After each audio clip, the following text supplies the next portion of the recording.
I think y'all have about every angle you can get of the witness, so I'm going to call us to order.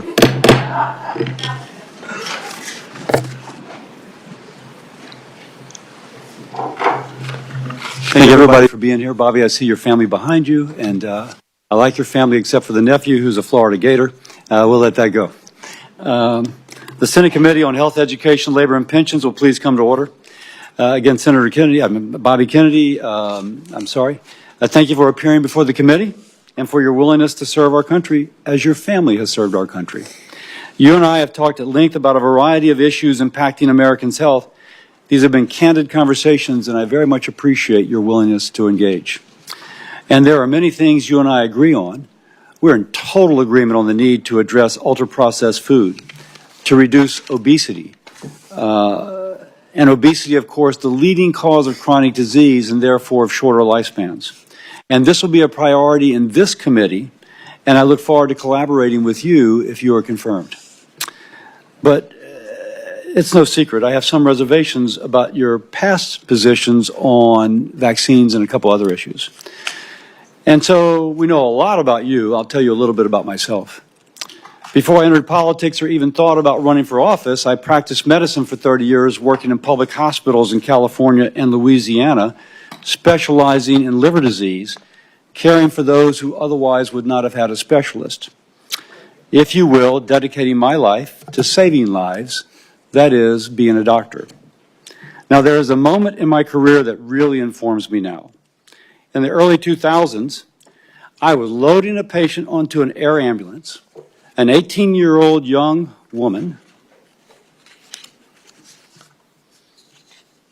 to go to get a liver transplant from acute liver failure due to hepatitis B. Barely an adult, her entire life ahead of her, all the hopes and dreams she might want, the children, the grandchildren, the future generations, wiped away if she did not get to the LSU hospital in Shreveport for an emergency transplant. Now, the transplant, an invasive, in 2000, $250,000 surgery that had a 5 to 10% mortality rate, but even if she survived, would leave her with a liver transplant and hospital bills every year of $50,000.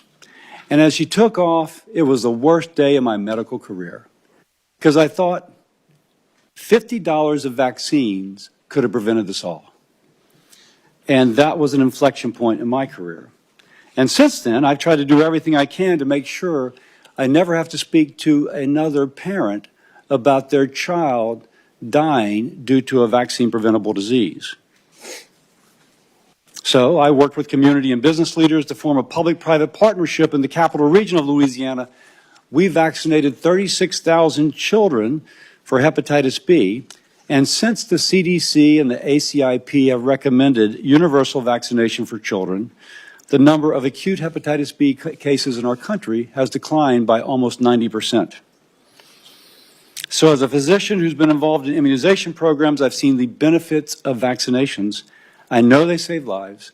I know they're a crucial part of keeping our nation healthy. Now, Bobby, I've learned you got a tremendous following. My phone blows up with people who really follow you. And there are many who trust you more than they trust their own physician. And so the question I need to have answered is, what will you do with that trust?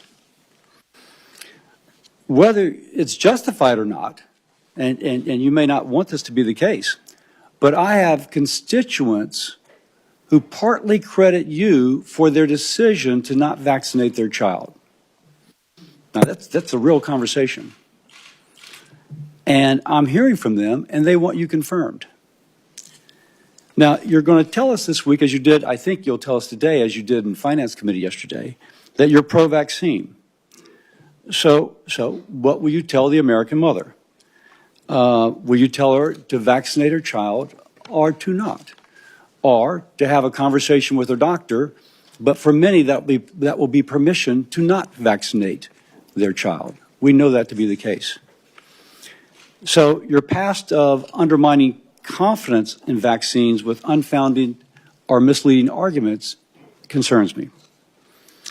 Can I trust that that is now in the past? Can data and information change your opinion, or will you only look for data supporting a predetermined conclusion? This is imperative. You will have the responsibility to restore trust in our public health institutions in this position you have. Now, let's turn a little political. I want President Trump to be successful. It's important for our country. Any action you take as HHS Secretary will shape his legacy, and we both want that legacy to be positive.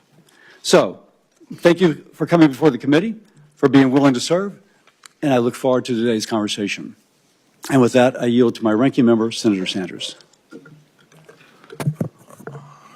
Thank you, Senator Cassidy, Chairman. And Mr. Kennedy, thanks for being with us.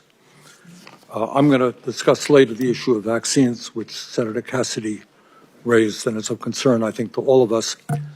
But before I go there, I wanted to congratulate you, in a sense, for the phrase, "Make America Healthy Again." I think that is a cry that all of us, a goal that all of us share, because as you've indicated, we're a very unhealthy society. We are the richest country in the history of the world, and yet we rank far below every other major country in terms of our life expectancy. That's outrageous. To me, equally outrageous is if you're working class in this country, you're going to live 6 or 7 years shorter lives than if you are rich. In America today, 68,000 people die every year because they can't get to a doctor. They can't afford to get to a doctor. You pointed out yesterday the outrageous cost of health care in America, 2 or 3 times more than other industrialized countries are paying. Unbelievably, in this country, hundreds of thousands of people who deal with cancer, struggling for their lives. You know what happens to them? They go bankrupt. They deplete their lives' savings. In other words, when we talk about making America healthy, you got to talk about a broken, corrupt healthcare system. Your uncle, President Kennedy, your father, Bobby Kennedy, great senator from New York, your uncle sat right now where Senator Cassidy is sitting, chairman of this committee. All of them did what I think is the right thing. They said health care is a human right. They looked all over the world. They saw every other major country guaranteeing health care to all people, whether they're rich or poor, young or old. So I'm not quite sure how we can move to making America healthy again unless we have the guts to take on the insurance companies and the drug companies and guarantee health care to all people. I'll be asking you a question about that. Lowering the cost of prescription drugs. How do you make America healthy again if 1 out of 4 people in this country cannot afford the price of prescription drugs, which is far higher in America than any other country on earth?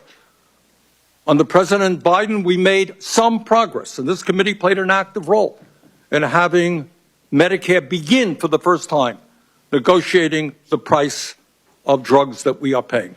And I'm going to ask you whether or not you will demand that President Trump follow what we accomplished here. We are the only major country on earth not to guarantee paid family and medical leave.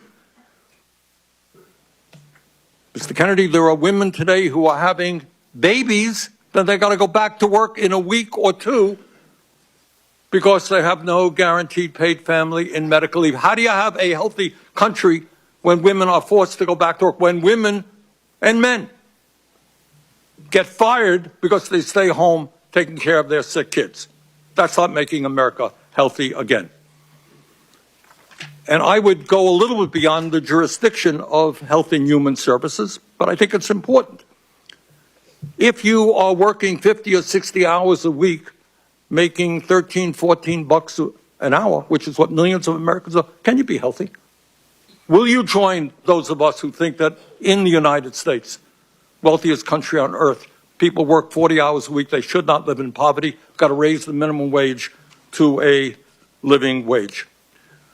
And lastly, and we discussed this very briefly, President Trump believes that climate change is a hoax.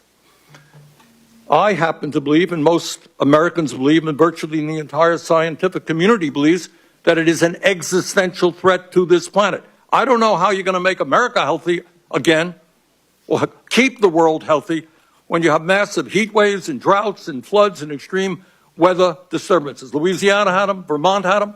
That's not keeping America healthy. That's not within the jurisdiction of HHS. But I surely hope that you will, if you are confirmed, demand that President Trump change his position and work with those of us who are trying to transform our energy system and, in fact, keep America healthy by addressing the crisis of climate change. Thank you, Mr. Chairman. Thank you, Senator Sanders. And now I'd like to welcome our nominee, Mr. Robert F. Kennedy, Jr. Mr. Kennedy has a long career as an attorney and advocate for various health and environmental concerns. He has championed a range of issues like healthy foods and efforts to fight chronic disease, while calling for greater transparency and accountability in our public health infrastructure. Mr. Kennedy has an important opportunity to reform the department and to restore trust in our federal health agencies. I look forward to hearing more about his policy priorities and his plans to advance President Trump's agenda to make America healthy again. I thank you for joining us today, and I'll now turn over to Mr. Kennedy to introduce himself. Is your microphone on? Is your microphone on? Thank you, Chairman Cassidy. Thank you, Senator Sanders. Ranking members and Ranking Member Senator Sanders and other members of this distinguished committee, Cheryl and I were heartbroken last night to learn of the tragic accident that took so many of our fellow Americans, including our service members. We are in an apartment where we were able to see the rescue operations from our window. Senator Marshall, please know that I will continue. There you are. I'll continue to pray for you, as I texted you last night, for those who were lost, who called your state home, as well as Senators Kaine and also Brooks. We appreciate the first responders and local officials who are working so hard. May God continue to be with us all who are impacted, and those who continue to help with the recovery. I'm humbled to be sitting here today as President Trump's nominee to oversee the U.S. Department of Health and Human Services. I want to thank President Trump for entrusting me to deliver on his promise to make America healthy again. I'm grateful to have my family here once more with me. I want to introduce my wife, Cheryl, my daughter, Kik, my son, Bobby, my daughter-in-law, Amaryllis, and my nephew, Jackson Hines. I want to thank them, as well as the many members of my large extended family, for the love they have so generously shared. I want to particularly thank you, Mr. Chairman, for the time you've spent with me and the times we've talked in person and by phone. I greatly admire your passion for public health and your commitment to science. And this committee is blessed to have a medical doctor at the helm and two other medical doctors, Dr. Marshall and Dr. Rand, on the committee.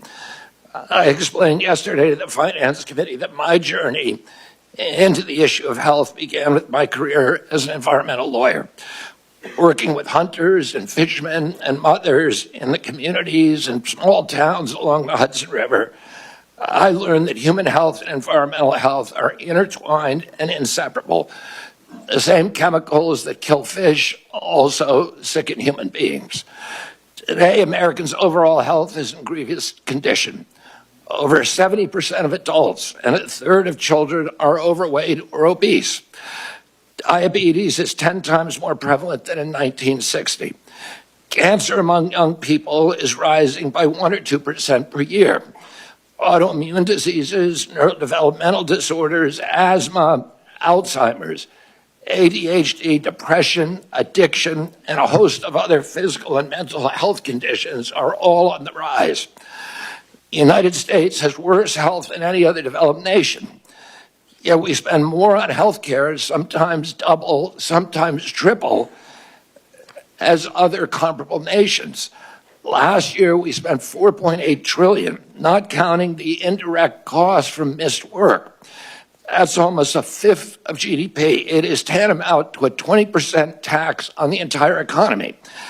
No wonder America has trouble competing with countries that pay a third of what we do for their health care and yet have a healthier workforce. But I don't want to make this too much about money. It's the human tragedy that moves us to care. President Trump has promised to resurrect America's global strength and our leadership and to restore the American dream. And he understands that we can't be a strong nation unless we're first a healthy people. A healthy person has 1,000 dreams. A sick person has only one. Today, over half our countrymen and women are chronically ill and have only one dream. When I met with President Trump last summer, I discovered that he has more than just a concern for this tragic situation, but genuine care. President Trump has committed to restoring the American dream, and 77 million Americans delivered a mandate to do just that, due in part to his embrace and elevation of the Make America Healthy Again movement. That movement, led largely by Maha moms from every state, many of whom have traveled to be here yesterday and today. Senators, this is one of the most powerful and transcendent movements I've ever seen. The nation is ready for change and recognizes that this is a unique inflection moment. I've promised President Trump that if confirmed, I will do everything in my power to put the health of America back on track. And I've been greatly heartened to discover a deep level of care among members of this committee, both Democrats and Republicans. I came away from our conversations hopeful that we can put aside our divisions for the sake of a healthy America. For a long time, the nation has been locked in a divisive healthcare debate about who pays. Well, when healthcare costs reach 20% of GDP, there are no good options, only bad ones. Shifting the burden around between government and industry and corporations is like changing deck chairs on the Titanic. Our country will sink beneath a sea of desperation and debt if we don't change course and ask the fundamental question, why are healthcare costs so high in the first place?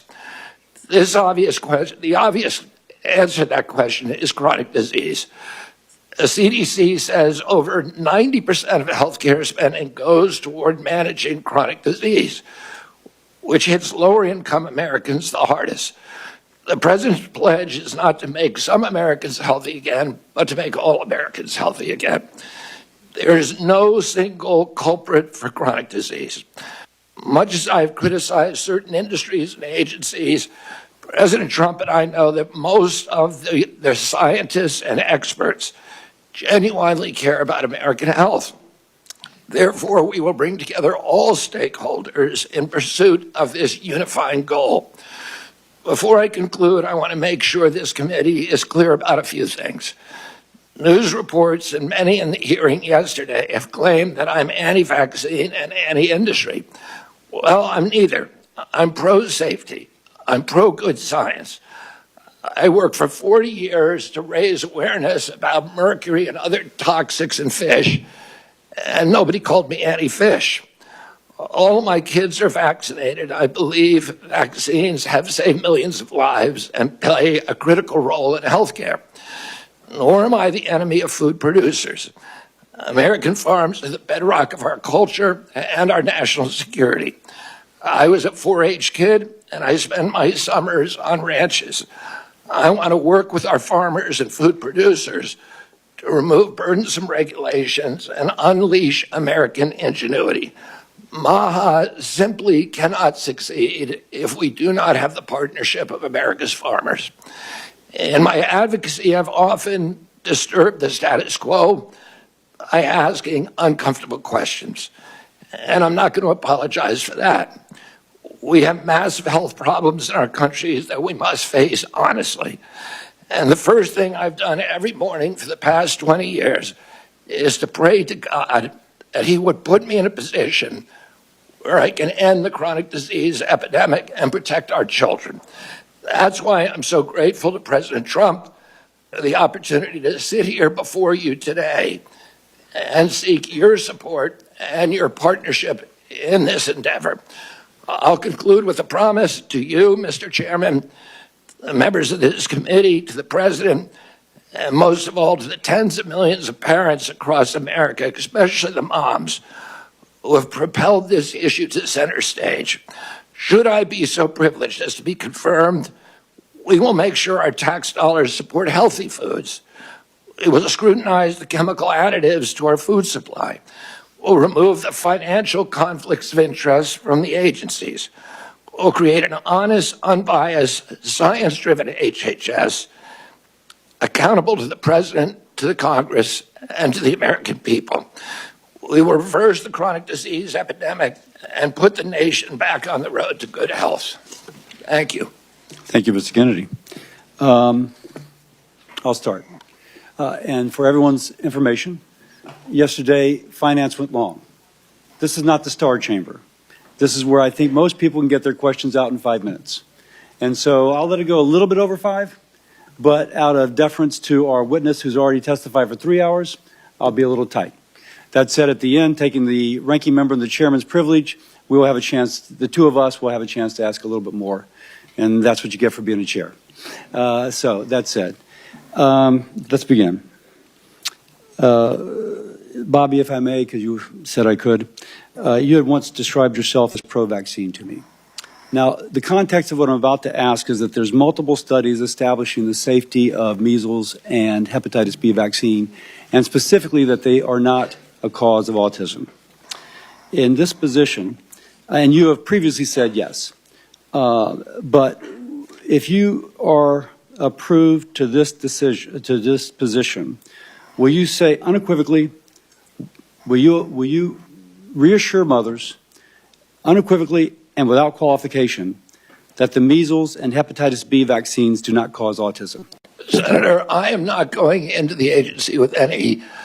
Well, that's kind of a yes or no question, because so if you're, because the data is there, and that's kind of a yes or no. And I don't mean to cut you off, but that really is a yes or no. If the data is there, I will absolutely do that. Now there is the data. Just because I used to do hepatitis B, as I've said, I know the data is there.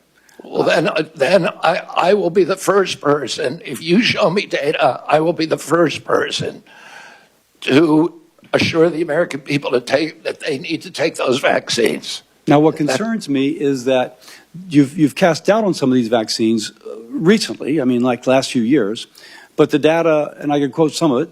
The data has been there for a long time. I've been out of the game. I've been in Congress for 16 years. And this data was in large measure generated before I came to Congress. So my concern is that if you were making those claims and being so influential, I mean, your bully pulpit is incredible. With that responsibility, that you never acquainted yourself with anything that might contradict that what you were previously saying. So let me ask once more. If the data is brought to you, and these studies that have been out there for quite some time and have been peer-reviewed, and it shows that these two vaccines are not associated with autism, will you ask, no, I need even more? Or will you say, no, this, I see this, it's stood the test of time, and I unequivocally and without qualification say that this does not cause autism? Not only will I do that, but I will apologize for any statements that misled people otherwise. Thank you. Next. And I just want to pledge to you that I will never stick on a point if somebody shows me data that says I'm wrong. I know that's an interpretation people have, but it's absolutely wrong. I am science-driven and evidence-driven. I think the concern is how persuadable people are. But let me go on because I have limited time. I'm going to hold myself to the same 5 minutes. Yesterday, Senator Bennett in Finance asked you if you had once previously made statements that Lyme disease was created as a military bioweapon, and you said you may have said that once. Do you still believe that Lyme disease was created as a military bioweapon? I've never believed that, Senator. What I said is that that we should always follow the evidence. There were 3 books suggesting that. I have not read them through, What I've said is we should always follow evidence, no matter what it says. So I never have said that definitively Lyme disease was created in a biolab. Okay. Next, again, this will be kind of a yes or no. Do you commit that you'll revise any CDC recommendations only based on peer review, consensus-based, widely accepted science? In other words, not personal beliefs or the beliefs of any single person that you or your department may identify? Absolutely, Senator. I am not going to go into HHS and impose my preordained opinions on anybody at HHS.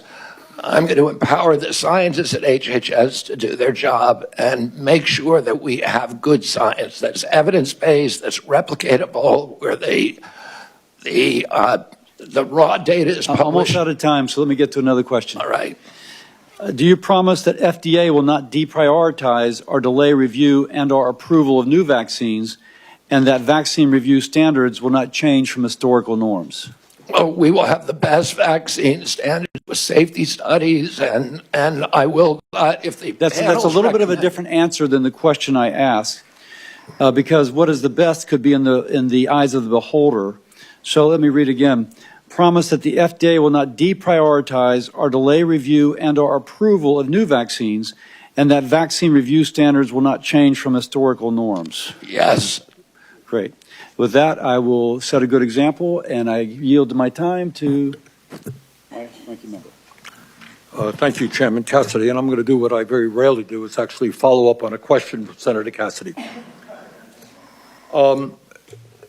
There have been, as I understand it, dozens of studies done all over the world that make it very clear that vaccines do not cause autism. Now, you just said, if I heard correctly, well, if the evidence is there. The evidence is there. That's it. Vaccines do not cause autism. Do you agree with that? As I said, I'm not going to go into HHS with any preordained. I asked you a simple question, Bobby. The studies all over the world say it does not. What do you think? Senator, if you show me those studies, I will absolutely, as I promised to Chairman Cassidy, I will apologize. That is a very troubling response, because the studies are there. Your job was to have looked at those studies as an applicant for this job. All right. Let me ask you another question about this one, about COVID. Scientists with the Yale School of Public Health and University of Maryland have estimated that the COVID vaccine saved 3 million lives and prevented 18 million hospitalizations. President Trump, someone who I do not often agree with, has said that the COVID vaccine was, quote, one of the greatest miracles of the ages. That's Donald Trump. But Bobby, you had a very different perspective. At a time when thousands of Americans were dying from COVID every week in May of 2021, you petitioned the Food and Drug Administration to revoke the emergency use of COVID vaccines. So my question to you is, were the scientists who told us that the COVID vaccine was imperative, and President Trump who told us that it was this great thing, were they right, or were you right when you told people that they should not take COVID shots? Senator, I filed that lawsuit after CDC recommended the vaccine for 6-year-old children without any evidence that it would benefit them and without testing on 6-year-old children. And that was my reason for filing that lawsuit. Was the vaccine, COVID vaccine, successful in saving millions of lives? I don't know. We don't have a good surveillance system, unfortunately. We don't know? I don't think anybody can say that. If you show me science that says that. You know, Bob, you say, if I show you, you're applying for the job. I mean, clearly, you should know this. And that is, the scientific community has established that COVID vaccine saved millions of lives, and you're casting doubt. That is really problematic. All right, let me ask you another question on another subject.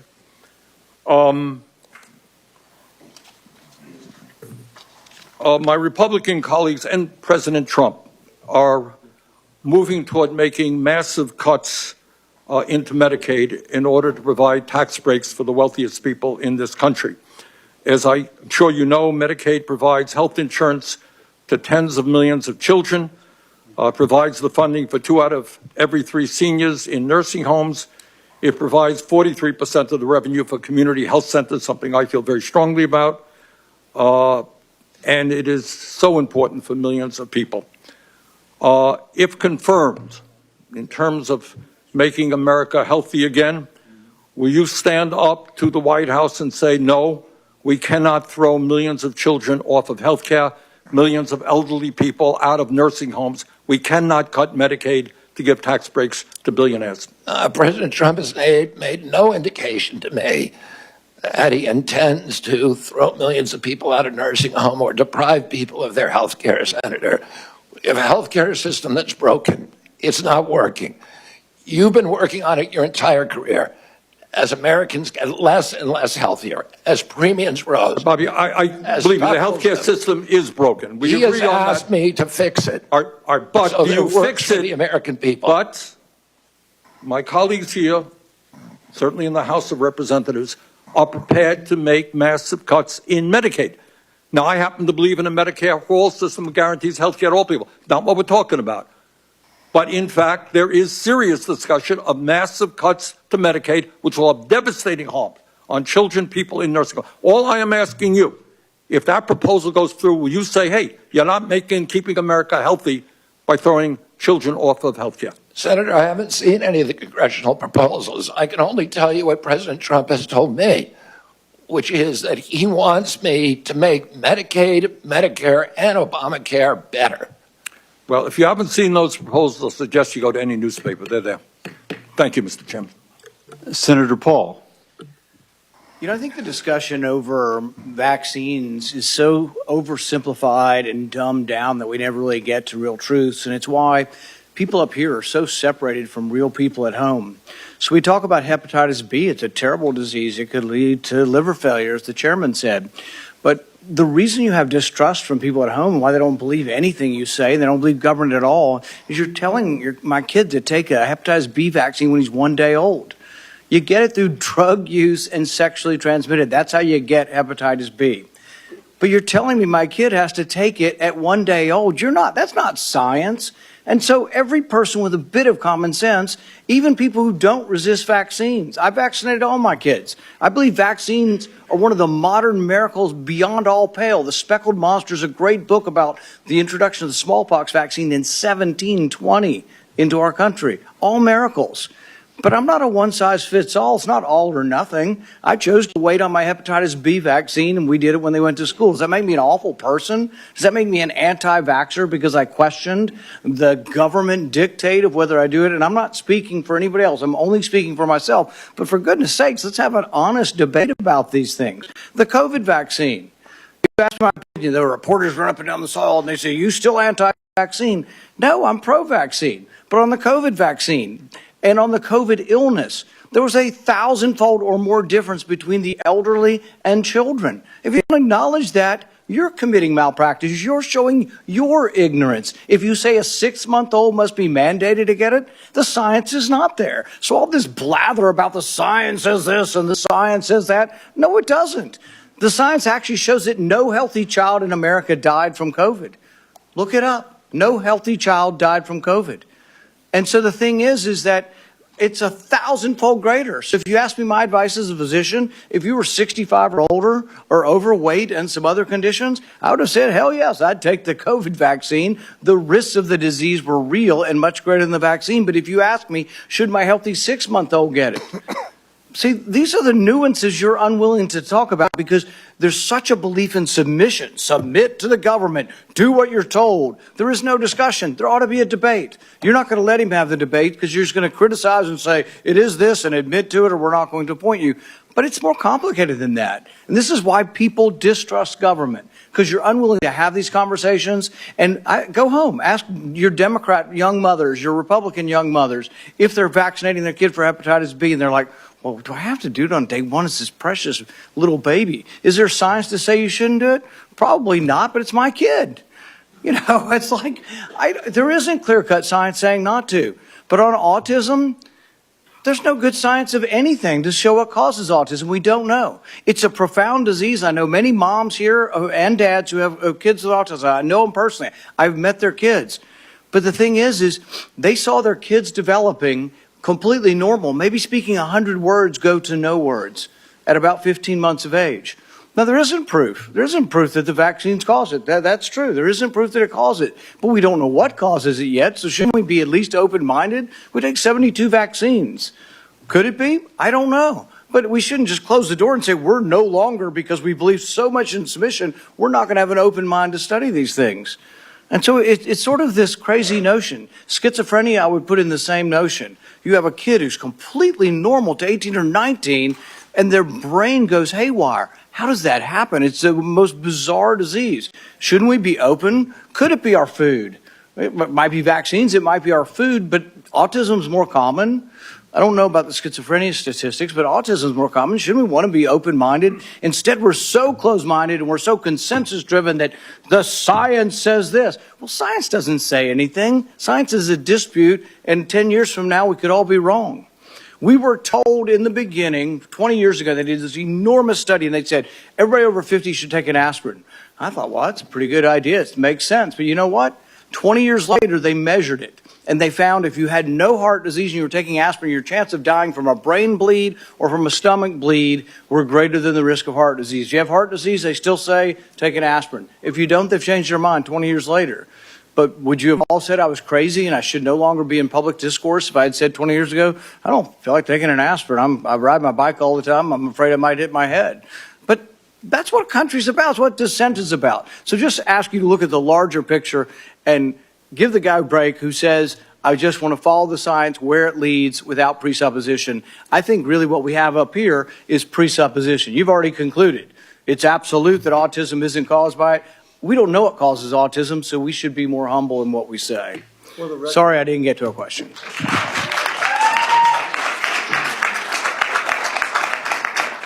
For the record, if a child is born to a hepatitis B mother, that child may have a 95% chance of becoming a chronic carrier. But if we vaccinate those people, and nobody's against that. But if the child, that's a very small percentage and a red herring. That is not what we're talking about. 99.9% of kids don't have a hepatitis B, Mom. And could they wait a while? Could they get vaccinated 3 months or a year? Yes. So again, for the record, if the mother's hepatitis B status is known, then that can be delayed. The problem is oftentimes, or at least a significant percentage of the time, the mother's status is not known. If she's hepatitis B positive, a vaccine on day one of life prevents chronic hepatitis B 95% of the time. So it really depends upon the knowledge of the mother's hepatitis B status. And when they used to do just, okay, we know the mother's status or not, there's mothers that snuck through. Their status was unknown. We can blame the OBs, yeah, Marshall. But for the record, there is an absolute rationale for that. But you're right. If the mother's status is definitively known, that it can be safely delayed. So now, Senator Murray. Thank you, Mr. Chairman. HHS has really broad and critical responsibilities to protect and preserve healthcare and social services, from women's health to childcare to biomedical research. That's just a few. In light of last night's tragedy, I do want to express my thoughts and prayers. But it is, I think, a painful reminder to all of us that we need competent people running our federal agencies to respond when a crisis strikes.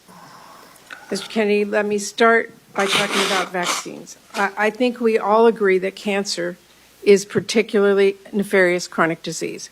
And the American Cancer Society reported earlier this month that women under 50 are experiencing a dramatic increase in the incidence of that disease. Fortunately, there is clear data showing that the HPV vaccine has saved lives and cut cervical cancer rates dramatically. You have called the HPV vaccine, quote, dangerous and defective, and said it actually increases the risk of cervical cancer. Do you stand by those statements, yes or no? The HPV vaccine, I brought litigation. I represented. Yes or no? I represented. Stand by your statements. Let me answer. I'm trying to, Senator. yes or no. It's a simple yes or no. I Stand by your previous statement. I litigated on that issue. I represented hundreds of young girls who felt that they were injured by the vaccine. That trial is happening right now in Los Angeles. Well, let me And those ask you. questions will be answered by a jury in that trial. You said that no loving parents would allow their daughter to receive that vaccine. If confirmed as HHS Secretary, would you recommend that parents get their children vaccinated against HEB? I recommend that children follow the CDC schedule. And I will support the CDC schedule when I get in there, if I'm fortunate enough to be confirmed. Would you recommend that parents get their children vaccinated against the measles? Yes or no? Against measles? Yes. Well, I just remind everybody that parents look to our health leaders for advice on these decisions. You would be a health leader, and for the record, I would like to put into the record his previous statements on these vaccines. I do want to ask you a question about character. I still believe character matters, and I want to let you respond to this. You were accused of sexual harassment and assault by Eliza Cooney, who was first hired as a part-time babysitter by your family. When you were confronted about this accusation, you said you were, quote, not a church boy, and that you, quote, have so many skeletons in my closet. You then texted Ms. Cooney an apology and indicated you had no memory of what she described. Mr. Kennedy, I'm asking you to respond to those accusations seriously in front of this committee. Did you make sexual advances towards Ms. Cooney without her consent? No, I did not. And that story has been debunked. But why did you apologize to her then? I apologize for something else. That's not my understanding. Let me just ask you. All you have to read is the text which she published. It's not for that. That is not how I've read it. Are there any other instances where you have made sexual advances towards an individual without their consent? Just yes or no? No. No. Mr. Kennedy, you said that you're going to say to NIH scientists, God bless you all, thank you for your public service. We're going to give infectious disease a break for 8 years. Excuse me? You said you just said thank you for your service to our federal employees. You want to give infectious disease a break. That's a quote. Will you support the development and distribution of vaccines for the avian flu? Yes or no? Will I, for the avian flu? Yes. My time's almost up, but having read a lot and listened to a lot, I just want to remind all my colleagues that by voting to confirm Mr. Kennedy, we would be telling our constituents he's worth listening to. That alone could get people killed before he even lifts a finger, because he does not even need the levers of power to influence people. As we saw in Samoa, all he needs is a megaphone. To affirm his views by voting to confirm him as our highest health official, we should not mince words about what that would mean. When babies die from whooping cough because parents weren't sure if the vaccine was safe, we will have to look them in the eye. When measles sweeps through school, then hospitals, nursing wards, will this be worth it? There are political realities, we all get that, but there's also right and wrong, fact and fiction. And there's also people staying healthy or dying pointlessly from diseases we can prevent because they thought Congress took its job vetting our health care secretaries seriously. Thank you, Mr. Chairman. We're going to now go out of order. We're going to go to Senator Marshall. He would like to be able to view the press conference regarding the tragedy on the plane from Wichita. Senator Marshall. Well, thank you, Mr. Chairman, and thank you, Mr. Kennedy, for your kind words this morning, for your caring text last night, and I'm grateful for all my colleagues, most everybody reaching out to us, and it's certainly it's a tough day for Kansans and many others who lost loved ones, and we will look forward meeting with the president later today and those loved ones, and just want everyone back home to know that we're wrapping our arms around them, that we're mourning with them, and we'll get through this together. So thank you. Mr. Kennedy, take a second and just describe why fighting chronic disease is so important to you. Who are we fighting for? What is your role as HHS Secretary, and is there anything that's a bigger priority to you than this as you go into this role? Thank you, Senator. When I was a 10-year-old boy, my uncle was in the White House. The chronic disease among American children was 2%. Today it's 66%. The cost of chronic disease to our country when my uncle was president was zero. There were not even treatments for chronic disease at that time. Today, the cost is $4.3 to $4.45 trillion. It is bankrupting our country. 77% of American kids can't qualify for military service.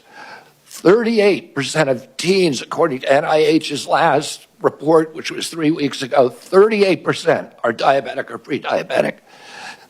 When my uncle was president, the typical pediatrician would 1 or 2 cases of diabetes in his lifetime, juvenile diabetes. Today, it's more than a third of the kids who walk through his door or her door is diabetic or pre-diabetic. Autism rates have gone from 1 in 10,000 or 1 in 1,500 to 1 in 10,000, depending on what study you look at. In my generation, as a 70-year-old man today, in our children, it's 1 in 34. The explosion, I had 11 siblings. I had dozens of first cousins. Mr. Kennedy, I'm sorry. So, who are we? What's your role as HHS secretary to fight that disease? There's never been an HHS secretary who came in to do this. It was all about the typical partisan debate about how we allocate the cost, whether insurers pay it or whether hospitals, providers, or families pay it. And the costs continue to rise. All the things we're debating on, our kids are getting sicker and sicker.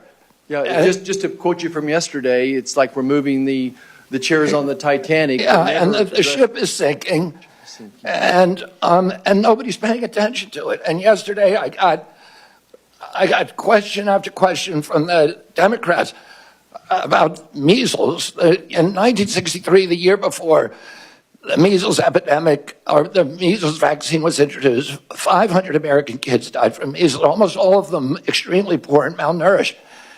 We have 252 million Americans who are suffering from chronic disease, and none of them mentioned diabetes. They didn't mention heart disease. They didn't mention cancers yesterday. We need to refocus if we're going to save our country. This is existential. Our country is not going to be destroyed because we get the marginal tax rate wrong. Right. It is going to be destroyed if we get this issue wrong. And I am in a unique position to be able to stop this epidemic. Mr. Kennedy, I want to just contribute as one of the 3 physicians on here, and even as I listen to my friends across the aisle, my conclusion is that we have to guard the physician-patient relationship and give those parents of these kids the information. All 3 of us are going to disagree on exactly who should and shouldn't get a particular vaccine. We all recognize the incredible successes of different vaccines as well, but we have to give the American public the best information, non-biased information, and I'd love to get you to respond to that, but I have an important question for folks back home. And this will be my last question. I've never seen a person whose words, written and spoken, have been so misattributed, exaggerated, sensationalized, and taken out of context. Will you just speak to my farmers and ranchers back home and tell me about your, where do they fit in this role of MAHA and how we're going to work with them and just your compassion towards these farmers and ranchers? Yeah, MAHA will not succeed without the cooperation and partnership of agricultural producers, of farmers and ranchers across this country. I was a 4-H kid. I grew up working on ranches. And I've worked for years representing farmers in various forms of litigation. Thomas Jefferson said that American democracy is rooted in tens of thousands of independent freeholds owned by farmers. We are losing farmers today, and we can't afford to lose a single farmer. And on my watch, I do not want to lose a single farmer. We have to offer farmers an off-ramp from chemically intensive agriculture, which they don't want to do, which even the chemical industry is ready to change, so that they can grow crops that they can sell in Europe. They can grow crops. Senator Hawley told me during our meeting that 4 out of his 5 of his brother-in-laws have Parkinson's. there's illness all over the farm community, and it's undoubtedly related to the intensity of chemical pesticides. Mr. Kennedy. We need to reduce that, but I'm not going to do anything coercive the farmer. President Trump was the best president in modern American history for the American farmer. The first one to see farm prices go up. He has instructed me to take care of the farmers and make sure they're full partners. Thank you. Senator Baldwin. Thank you, Mr. Chairman. Mr. Kennedy, I've been listening to the back and forth and questions, and when people have tried to pin you down, you have said... Can you speak up, Senator Baldwin? Yes, I've been listening to the back and forth, the questions, and when people tried to pin you down on a point, you said, show me the data or bring me the studies. And I want to suggest that that data is out there, and those studies are out there. And if you're going to review all the studies and the data, you're going to be doing that, if confirmed, for your first year of being secretary. When we talked, we were talking a bit about vaccines at the end of our meeting, and you said really to me that there's no post-approval safety monitoring. And that led me to believe that you're not aware of the significant and ongoing safety monitoring that occurs after years of rigorous studies showing vaccines to be safe and effective. And so I want to give you the opportunity to set the record straight here. Are you aware of the measures in place throughout Health and Human Services to ensure vaccine safety after approval? Yes or no? I'm aware of the VAERS system, which CDC admits it captures fewer than 1% of vaccine injuries. So you are aware of the I'm also CDC aware. monitoring? Are you aware of the FDA post-approval monitoring? I'm aware of only two systems. Are you aware of the vaccine safety data link? Oh, yeah, I'm very aware of that. Are you aware of the vaccine adverse event reporting system? I'm aware of the vaccine safety data link that CDC keeps under a lockbox and will not let independent scientists look at it. Are you aware of the clinical immunization safety assessment project? As I said, are you aware of VSafe? I'm aware that they're broken, and I can explain to you how each one of those is broken if you're interested. What I want to do is make sure we have gold standard science. We get the conflicts off the panels so that people, there's Congress. What I listed right now are just some of the guardrails that are in place to ensure that life-saving vaccines are safe and effective. And this is after numerous clinical trials, rigorous studies, and review by an independent panel of experts that show vaccines are safe and effective, which is available to all the public. If you want to take a second look at the science, like you have said, well, it's here, it's available, and it's conclusive. And saying anything else is undermining vaccines. To a different And by the way, repeating what Congress found in the 2003 investigation. Kennedy, I want to move to what I hope it will be pretty simple stuff. In general, for a drug to be considered safe, would you say that 97, 98% of people taking that drug and having no complications is generally safe? It would completely depend on what the drug is. If it's a drug given to a healthy population, that would not be an Again, acceptable. this is as high a level as it gets. Would you say that when 99 out of 100 people experience minimal or no complications, that drug is safe? It depends what the risk is from the disease. It depends what the benefit from the drug is. If you're dying of cancer, you will take a drug with that kind of risk profile. And if we were to you're a talk healthy about individual with zero, peer-reviewed, if you're a healthy individual with zero I'm talking risk, about mifepristone, but if we were to talk about peer-reviewed, replicable studies of a medication, would you say that you needed 10 trusted studies to get the same conclusion? it 15, depends what the 20 trusted studies? It depends what the. What's your number? It completely depends on the kind of study you're talking about. Randomized studies or observational studies. Is it safe to assume that 100 studies that are replicable and peer-reviewed is enough? Well, it could be one study if it was a powerful enough study. The most widely used medication, abortion drug, mifepristone, has been FDA approved for nearly 25 years. More than 100 studies have confirmed that 99% of patients who took the abortion pill had no complications. So with all of that, I can only conclude that you would commit to keep this science-backed and proven medication on the market and accessible for women. Is that correct? I'm going to, with mifepristone, President Trump has not chosen a policy, and I will implement his policy. So regardless of the studies, regardless of the data, regardless of the science, you've been talking about, show me the data, show me the studies. Well, if you would have that policy Senator, regardless of what the science says. Senator, the devil is in the details. If you're telling me 99% of women did okay, but 1% died, I would say that is not a beneficial risk profile. That is not what the studies show. I know, but you're not showing me. I need those details from the study before I can't buy a pig in a poke. Show me what the study says. So let's move on. Next, it would be Senator Mullen. Thank you, Mr. Kennedy, for being here. We have fortunately been able to form quite a friendship over the last year, and I appreciate it. Appreciate the in-depth conversations we've had. And I just want to point out, I don't understand why my colleagues all of a sudden say we can't question science. I mean, it absolutely blows my mind that all of a sudden it's such shame that Bobby's sitting up here and he's questioning science, because I guarantee you, if he was sitting here and he was going to be the secretary of HHS underneath the former President Biden, which I enjoy saying former president, I would bet you that you guys would have his back 100% and enjoy the fact that he's questioning science. And would probably support his positions 100%, but because he's now on the Republican side, you guys have went way off the rail, and how dare he question science? My God, if we didn't question science, where would we be today? We've always questioned science. Science is always evolving and always changing. Have a glass of wine a day, it's healthy for you. Don't have a glass of wine a day. Have a piece of chocolate a day, it's healthy for you. Dark chocolate is healthy for you. Take an aspirin a day, as Senator Rand Paul pulled out. I mean, where would we be today if we didn't ever question science?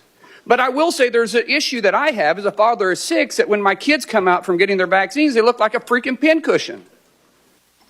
I mean, 72 vaccinations? I think there's a reason we should be questioning this. When you start looking at the rise of autism, why wouldn't we be looking at everything? Who wouldn't want to look at everything? Give me anybody in this room that doesn't know somebody that you're personally connected to that one of their children doesn't suffer from some severity of autism. Give me one. And you guys are all saying that Bobby can't question it? I don't get it, guys. I don't understand your point, other than the fact you just oppose him because he supports a president that you guys don't like now. I applaud him for going into the situation and saying, let's question something. The definition of insanity is doing the same thing, expecting different results. Is it not true that you're supposed to question science?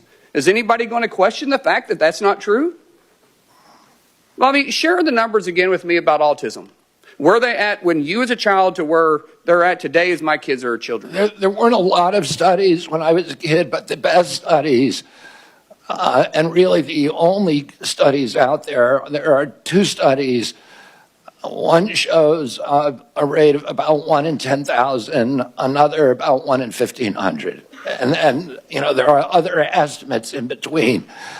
Today, it is 1 in every 36 kids, according to CDC. So I want to say one other thing. Relevant to the point you just made. In 1963, my uncle awarded John F. Kennedy the highest civilian honor to Francis Kelsey. Francis Kelsey was a young scientist at NIH who came in and objected to the panel having approved thalidomide for American children. All the scientists of that day, they were doing it in Europe, all the scientists of that day and the scientific panels that work for the agency approved, green-lighted thalidomide. She stood up and screamed and fought and risked her job and risked her reputation, and she blocked it in our country. 3 years later, everybody recognized that she was a hero and a savior of our children, because we were not getting the kind of terrible, diabolical deformities that they were experiencing in Europe. My uncle gave her the highest civilian honor because she questioned science and was courageous enough to stand up and say, I don't care what happens to me. This cannot happen. And irony is that she was a Democrat at that time and she questioned science. But now all of a sudden, because you're working for Republicans, you're not allowed to question science. Let's go back to this and say let's just use the number of 1 in 10,000 at your age. Now, we're a little bit different in age. I'm not going to say how old you are, but you look great for your age. I will say that 1 in 36, that's not a pandemic, then what is? 1 in 36, and it used to be 1 in 10,000, have autism now? Can any of you guys with a straight face say that we shouldn't look at every aspect to what we're putting in our kids, be it from the food to the vaccines? 1 in 36. That scares the living daylights out of me. With 6 kids, I could have 36 grandkids. I'm just doing the math. I'm the youngest of 7. My family seems to be pretty active in that area. So I'm not necessarily trying to be funny, but I'm being very serious, guys. We should support the fact that Bobby's questioning it. He's not saying he's against it. He's saying he's going to question it and let the studies follow where they will. And God bless you for doing that. Thank you. Thank you, Senator. Senator Kane. Thank you, Mr. Chair, and congratulations on your nomination, Mr. Kennedy. I enjoyed our conversation. Thank you for starting off today acknowledging the pain felt by people in this region from this horrible air tragedy last night. Senator Marshall and Senator Moran, a lot of folks from Kansas, a lot of folks from Virginia, D.C., Maryland, but also when that passenger list comes out and when the 3 soldiers' names are revealed, every office here is going to have some connection to them because you have your staffs who live here, and we kind of dread seeing that list of names. I drove to the airport at 6:30 this morning and went across the bridge over the Potomac and saw the operation, the recovery operation, kind of underway in daylight hours. And I thought about the last big aviation disaster in Richmond when on 9/11 a plane slammed into the Pentagon, and Virginia got hurt very bad that day, and so did the nation. Just a couple of months ago, you posted this on your X account. On 9/11, it's hard to tell what is conspiracy theory and what isn't. I'd like to introduce that for the record, Mr. Chair. We take that kind of stuff pretty personally. Virginians know what happened on 9/11. We don't need folks giving oxygen to conspiracy theories about 9/11. Now, one thing I noticed about this post is it was in July of 2024. It was 23 years after 9/11. You had a lot going on in your life. You were running for president then. What made you decide in the midst of everything going on in this country, in this world in July of 2024 in your own candidacy for president, that now was the time to say it's hard to tell what is conspiracy and what isn't about 9/11? What was so important about making this point in July of 2024? Senator, the dramatic drop in trust in our government, and this is particularly one of the templates of that is what happened at CDC. Yeah, no, I want to move aside from that. Because you say, you go on to say, I won't take sides. As president, I won't take sides on 9/11. Wow. I won't take sides on 9/11. Let me ask you this. As a general matter, do you find it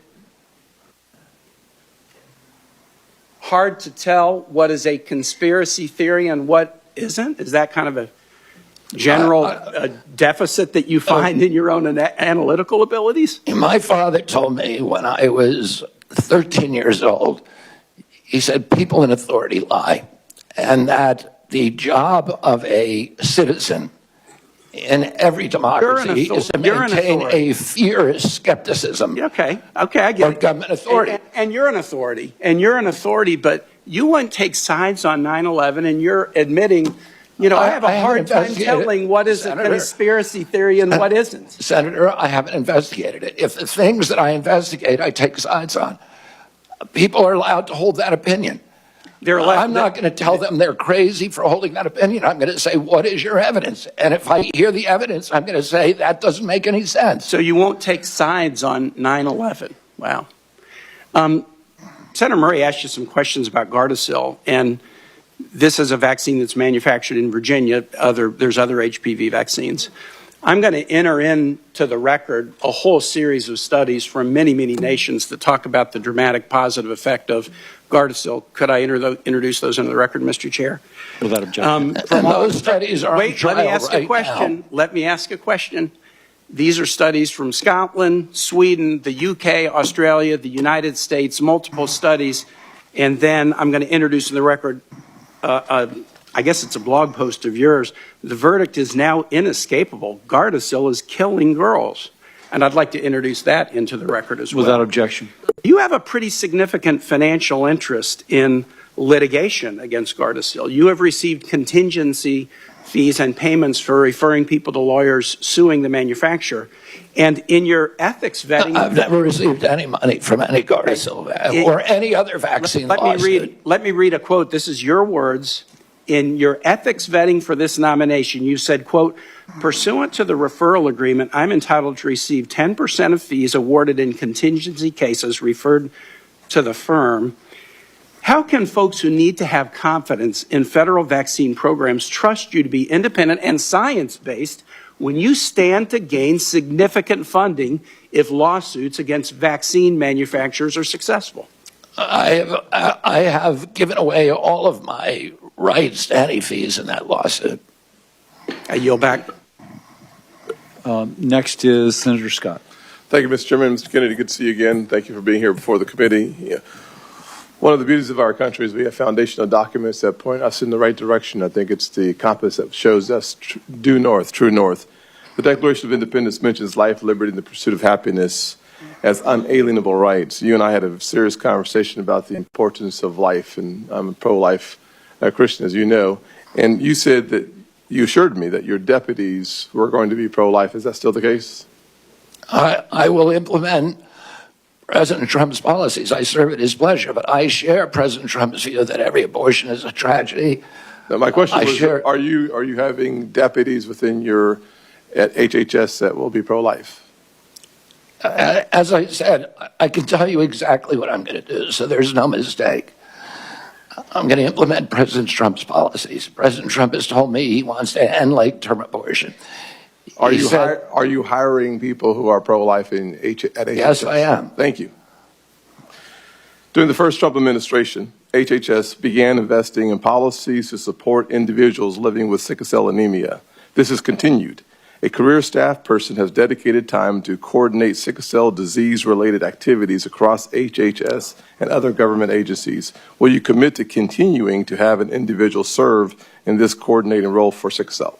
Yes, and I think I've worked on sickle cell for many, many years. I told you I have many friends who have sickle cell, several of them. I've seen the suffering that they endure. 1 out of every 365 blacks in our country has sickle cell. There are now promising gene therapies. They're very, very expensive. But it's something that NIH should be enthusiastically supporting that kind of research. Well, you answered my second question, so that's great, which was today you noticed the FDA gene therapies are really breakthrough evolutions in science that are really one-time cures. So you support the continuation of the research that makes that more available? Absolutely, Senator. Thank you. That's great news.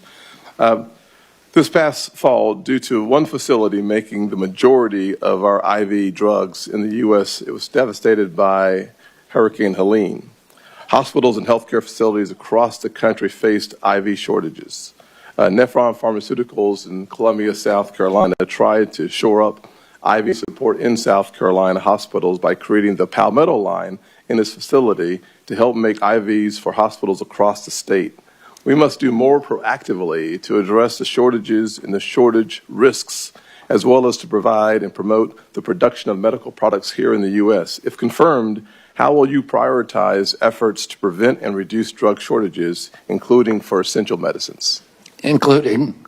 Essential medicines. President Trump has told me it's his priority to bring essential medicine manufacturing back to this country. It's a national security threat, and so much of it has been exported abroad, and particularly to China. And it's a priority for him, so it's a priority for me as well. Very good. Will you commit to fostering productive public-private partnerships that can provide the government with key information on pharmaceutical supply chains, help direct shortages, and improve the long-term security and resiliency of the U.S. drug supply? Absolutely, Senator. Thank you very much. And one of the things that we study, I had two opportunities to question you. Once yesterday at the Finance Committee, I opted, as opposed to seeing you twice, just see you one time and spend my time doing some other things with that time. But I think it's important for us to recognize that we are in a critical place as a nation. We're so dependent on other countries for the essentials, from health care and beyond. And we ought to work on a strategy of resilience across this nation in all of the essential areas that we need to become less dependent on the rest of the world and more dependent on ourselves. And I hope that as your term at the HHS, you will spend a lot of time thinking through and all the layers and complexity that is under HHS, how we become more and more resilient as a nation. That's absolutely critical for our national security and for our economy. And President Trump is doing that through HHS, but also, more importantly, through the Commerce Department, and meeting directly with pharmaceutical industry leaders to figure out what kind of incentives that they need to bring manufacturing home. Perfect. Thank you, Mr. Chairman. I yield back my 8 seconds. And then we'll go to Senator Murphy. Thank you very much, Mr. Chairman. Mr. Kennedy, thank you for joining us here today. Listen, credibility matters so much when you lead the most important health agency in the world. The Secretary of HHS has got to be trusted that he's telling the truth, that he cares about science, has no political agenda. Mr. Kennedy, I want to go back to some of your testimony yesterday before the Finance Committee when you either feigned ignorance about some very clear statements that you have made in the past, or you outright denied saying things about the vaccine program that you have undoubtedly said. And so, with a day's hindsight, I want to give you another chance to be honest about the things that you have said. Senator Warnock asked you yesterday if you had compared America's vaccine program to the Catholic Church's pedophilia scandal. You said you never said that. Now, I'm not asking you to explain what you said. I didn't say it, never said that. You didn't say that. Senator Senator Warnock, I did not say that I hadn't said that, Senator. I said the other question you asked me about Nazi death camps. That's fine. You're doubling down on that. You said Senator Warnock also asked you if you compared America's vaccine campaign to the Nazi death camps and the Holocaust. Again, you said yesterday you didn't say that. I did not say that. You did not say that. Senator Bennett asked you yesterday if you had made an allegation that AIDS is a different disease in Africa than it is in America. On that one, you said you didn't recall. Having had a day to think about it, do you recall saying that AIDS is a different disease in Africa than it is in the United States? I looked up that passage in my book and found that indeed the diagnostics for AIDS are very different in Africa than in the United States, that the list of symptoms is almost completely different. So I'll submit this for the record, but having denied the first two statements, let me just read what you said. You said in 2013, is it hyperbole to say that the people who run our vaccine programs should be in jail? They should be in jail. To me, this is like Nazi death camps. Look at what it does to the families who participate in the vaccine program. I can't tell why somebody would do something like that. I can't tell you why ordinary Germans participated in the Holocaust. I can't tell you what was going on in their minds. With respect to the pedophilia scandal, you said the pedophilia scandal in the Catholic Church is a perfect metaphor for what's happening in the United States. The vaccine program, it's the same reason we had a pedophilia scandal in the Catholic Church. It's because people were able to convince themselves that the institution of the church was more important than these little boys and girls who were being raped. I don't disagree with Senator Mullen. I don't want an HHS secretary that's not going to question science. I think it's important to question science. But you're not questioning science. You've made up your mind. You have spent your entire career undermining America's vaccine program. You make these purposeful comparisons to those that are administering the vaccine program to the Nazi executioners, to the people who covered up the Catholic Church's pedophilia scandal, because you have made a decision that there is a comparison, that there is evil in the vaccine program as there was evil in the pedophilia scandal and the Nazi death camps. You aren't exploring science. You have made up your mind. You've spent your entire career trying to undermine these programs. And so the reason that these statements, these incredibly aggressive, over-the-top statements, matter to us is because it just isn't believable that when you become secretary, you are all of a sudden going to be consistent with science. People who have spent their career saying these kinds of things, running the kinds of campaigns that you have run, don't all of a sudden change their stripes. And so, Mr. Chairman, I will submit these statements. Can I respond to that, Senator? Without objection. My statement about the Catholic Church is almost identical.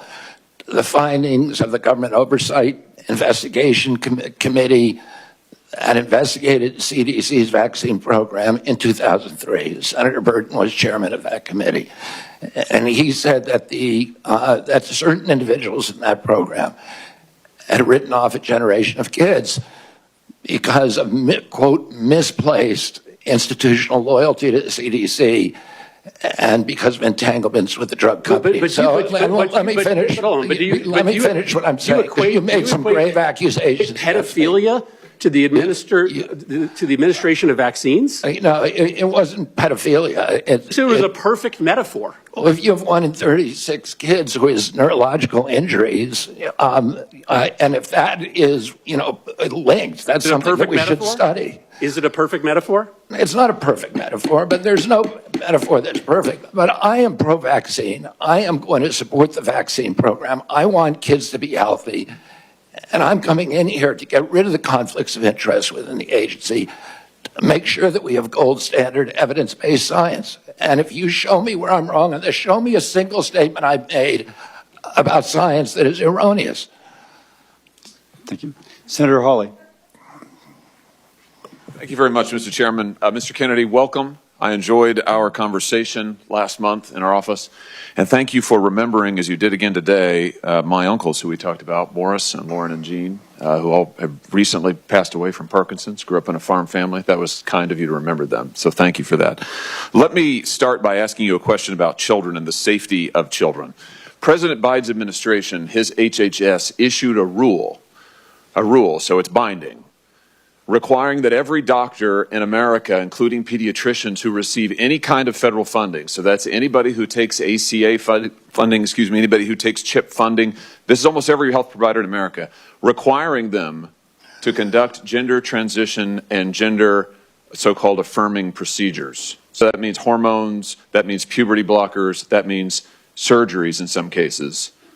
They impose that rule on doctors across the country. This has been litigated, and it has been actually stopped by a couple of courts who found that it was way outside of HHS's jurisdiction. My question to you is, will you rescind this rule that imposes this radical policy, and talk about being anti-science, this radical policy on just about every pediatrician in the United States of America? Yes, I will. And by the way, that rule is anti-science. The most thorough meta-review on gender-affirming care has come out in the Cass report, which reports really catastrophic impacts on children.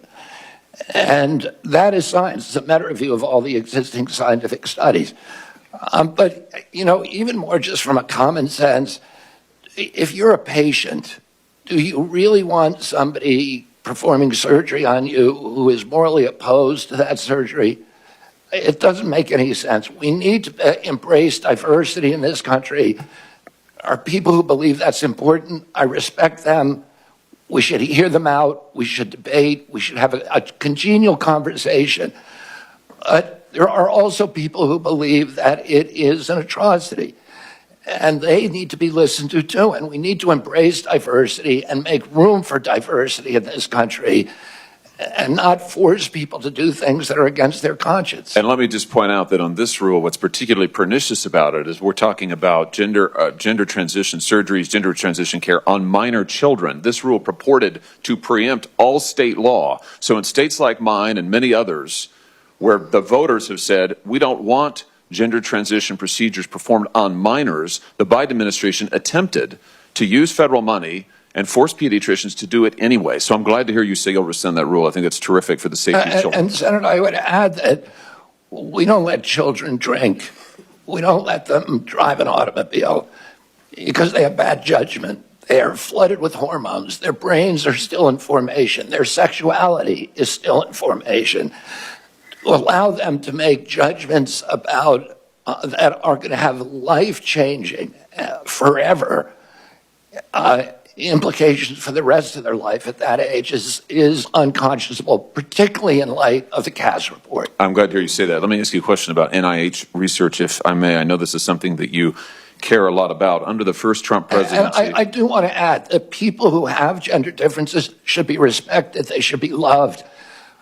But loving them does not, sometimes love means saying no to people. Let me, on NIH, under the first Trump presidency, HHS stopped new NIH research that involved human fetal tissue from elective abortions. Now, you were asked about this sort of tangentially yesterday by Senator Cantwell, and I want to get your quote right. You said to her correctly, you said stem cell research today can be done on umbilical cords and you don't need any fetal tissue, which is correct. My question to you is, will you reinstate President Trump's policy that ensures that no federal research and no federal tax dollars is conducted on fetal tissue taken from elective abortions? Yes.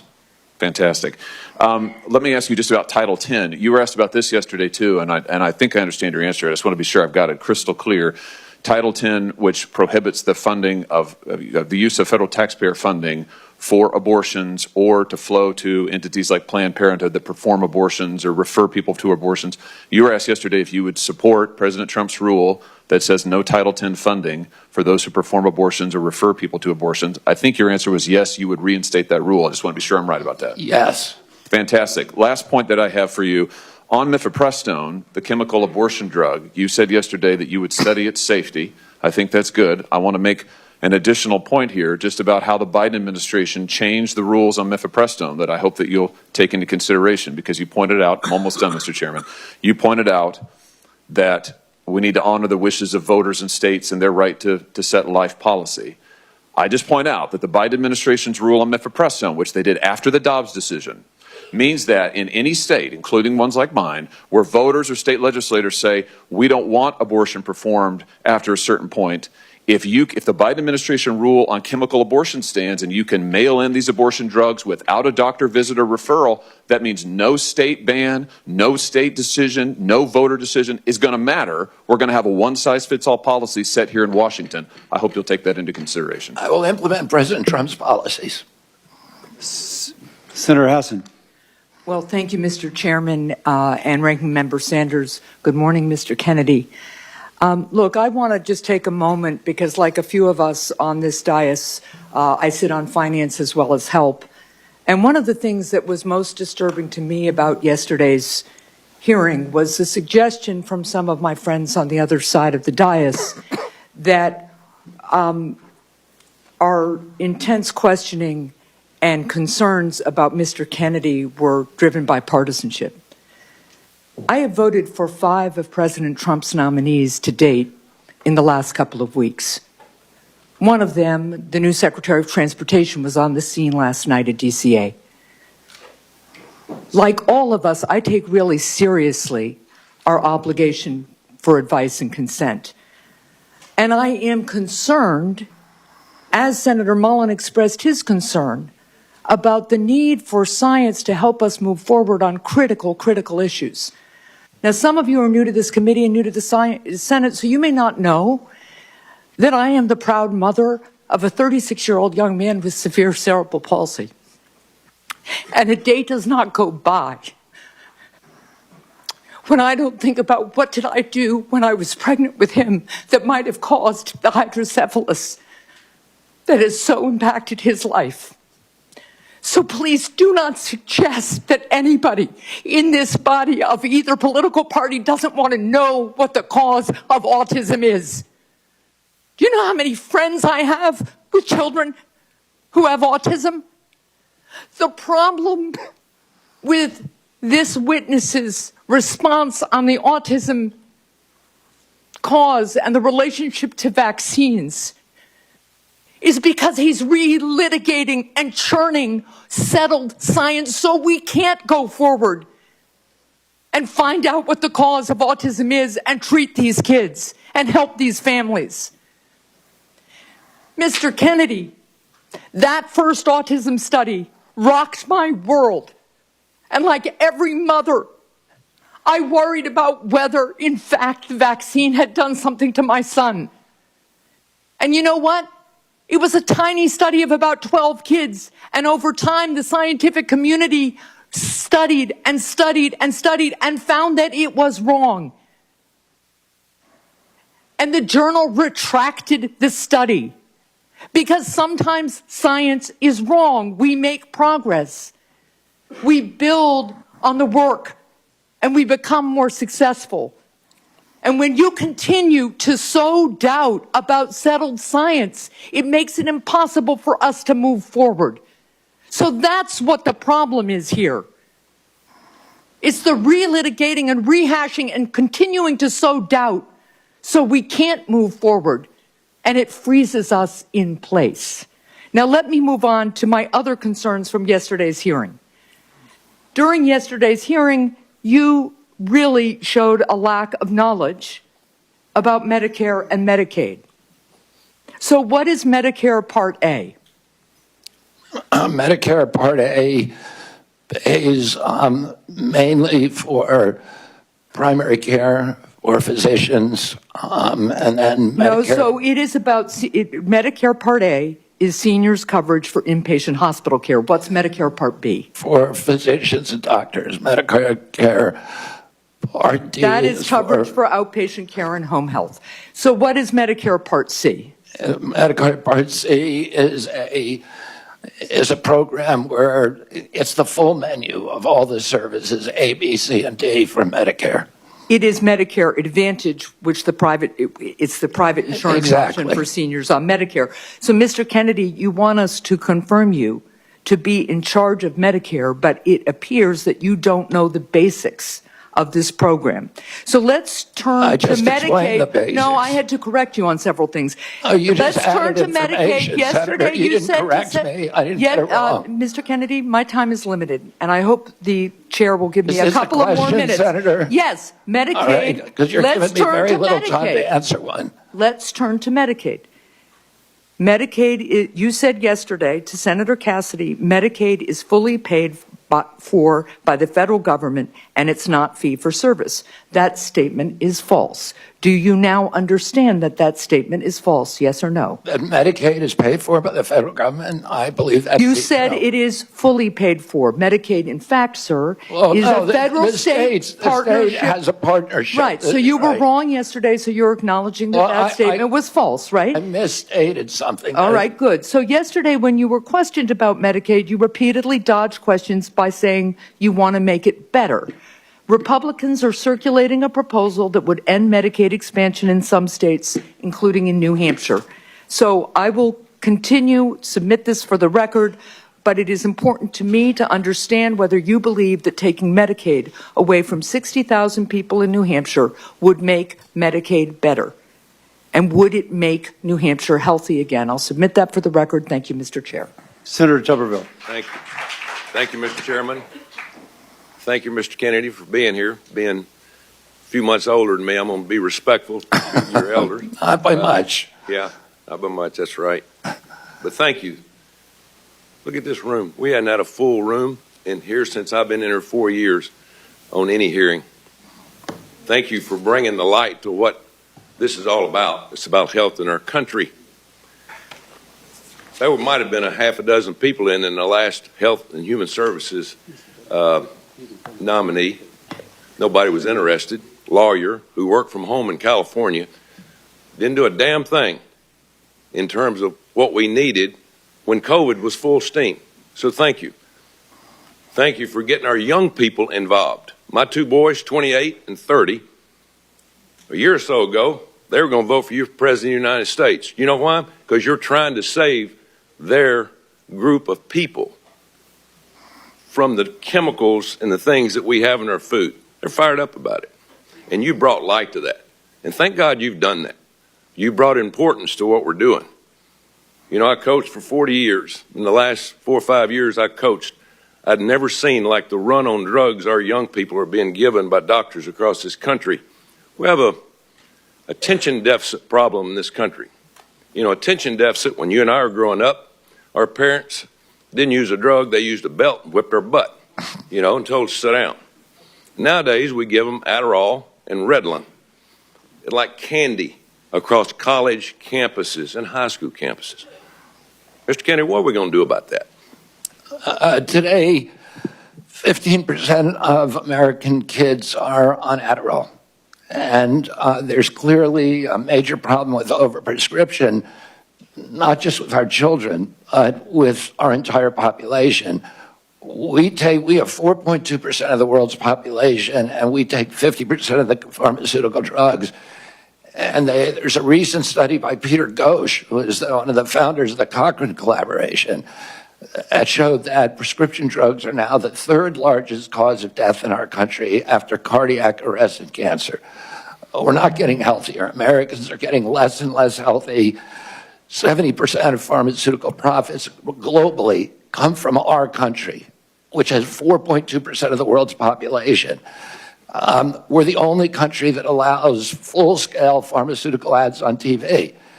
And we're all being told you can make yourself, you can eat anything you want, you can smoke anything you want, you can do anything you want, and there'll be a drug to fix you in the end. And it is not a good formula. And our kids are getting sicker and sicker. They're not getting better. Nobody here, all the people here who are defending this current system and defending these pharmaceutical industry profits, many of whom are taking huge amounts of money from the pharmaceutical industry, millions of dollars for many of these senators. And none of that, this is not making our country healthier. It's making us sicker. We need to get rid of these conflicts. We need good science, and we need good leadership that is able to stand up to these big industries and not bend over for them. Thank you. And you brought to light the vaccines over the last couple of years. I've had my first granddaughter here in a couple of weeks, and my son and his wife have done their research about vaccines, and she's not going to be a pincushion. We're not going to allow that to happen. But you brought that up, but as you and I talked about vaccines, Coach, let's empower scientists to do their job. You know, let's go by what they do. Let's don't just do something for the pharmaceutical company. So I appreciate you doing that. One other thing is you and I talked about red dye number 3, and just happened, you and I talked about that, and a few days later in this room we had the FDA director. And I asked him, why do we use red dye 3 in our cosmetics, or we don't use in cosmetics, we use in our food, but we don't use it in cosmetics because it causes cancer. What in the heck's going on? Well, a few weeks later, because of your insistence, we dropped it. So tell me about dyes and things that you're concerned about, because I get more talk about that than anything. We have 10,000 ingredients in our food in this country because FDA employs a standard called the GRAS standard and looks at any new chemical as innocent until proven guilty. In Europe, they have 400 ingredients in their foods. Kellogg's makes Fruit Loops for the United States alone. It is loaded with red dye, blue dye, yellow dye, and many, many other ingredients. They make the same product for Canada that's all vegetable dyes, and for Europe. If you eat a McDonald's French fry in this country, it has 11 ingredients. You eat the same product in Europe, it has 3. We are allowing these companies, because of their influence over this body, over our regulatory agencies, to mass poison American children. And that's wrong. It needs to end. And I believe I'm the one person who's able to end it. Thank you. Senator Kim. Thank you, Chairman. Mr. Kennedy, good to see you. I wanted to just start by asking you if you support medically assisted treatment to help people get off of opioid addiction. Yes, I do. Do you think it's safe, and would you consider it to be the gold standard of the approach? The Cochrane collaboration, which is the most prestigious scientific research organization, has said that the gold standard is, has found in studies, a gold standard is 12-step programs. You need an entire menu of treatments because many addicts will not respond immediately, at least to 12-step programs. And for many of them, Suboxone and even methadone are critical interventions that save lives, that get addicts off the street, and they should be available as a treatment option. I wouldn't describe them as gold standard, but I would describe them as medically necessary. Well, this is something, look, I know we all take this very seriously in terms of the plight of opioid addiction in our country. And that's something that I hope we can recognize. We need to lift up more and more. I mean, NIH has said over and over again, not enough people are doing it. And in fact, an NIH published study does call it the gold standard of treating for opioid use disorder. You're on a mission against and fighting against chronic disease. You talk a lot about obesity. I wanted to get your thoughts if you support Wegovy, Ozempic, other similar types of GLP-1 drugs to fight obesity. The GLP-1 drugs, the GLP drugs, the class of drugs are miracle drugs. But I do not think they should be the first frontline intervention for 6-year-old kids, for whom they are currently. That is the standard of practice now. If every American who qualifies for a GLP by being overweight, 74% of our population asked for them, and the federal government was paying for it. It would cost over $1 trillion a year. It would double the insurance costs for employers in this country, and it would be a tsunami.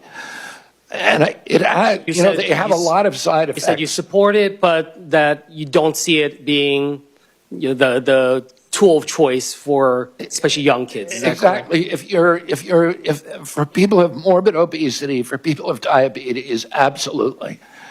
And they shouldn't be prescribed alone without also prescriptions for exercise, because otherwise they eat away at muscle and they're counterproductive. They go after muscle first. Yeah. They have all kinds of bad side effects. About half the people on GLPs get off of them after 2 years, and then there's problems when you get off them. So it is a miracle. Okay, go ahead. Yeah, I wanted to move on to just clarify some statements you made in the past. In the past, you said, quote, Wi-Fi radiation does all kinds of bad things, including causing cancer. Do you still stand by that statement? Yes, sir. I won a case in front of the Court of Appeals against the FCC on that very issue. And 5G, do you feel the same way about 5G? Well, I'm just saying electromagnetic radiation does. And RF, you think, yeah, causes.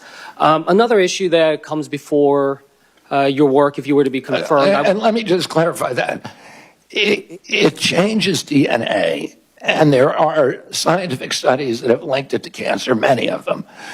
But it does other things that are, including neurological injury, that are kind of the other frontline injuries that we're most concerned about and that are best documented. One other issue that comes before your work, if you're confirmed, I wanted to ask if you would support and continue and expand CDC's role in collecting and disseminating data on firearm mortality in the United States, something that... I believe that we need to study the causes of mass shootings. We need to study all the causes.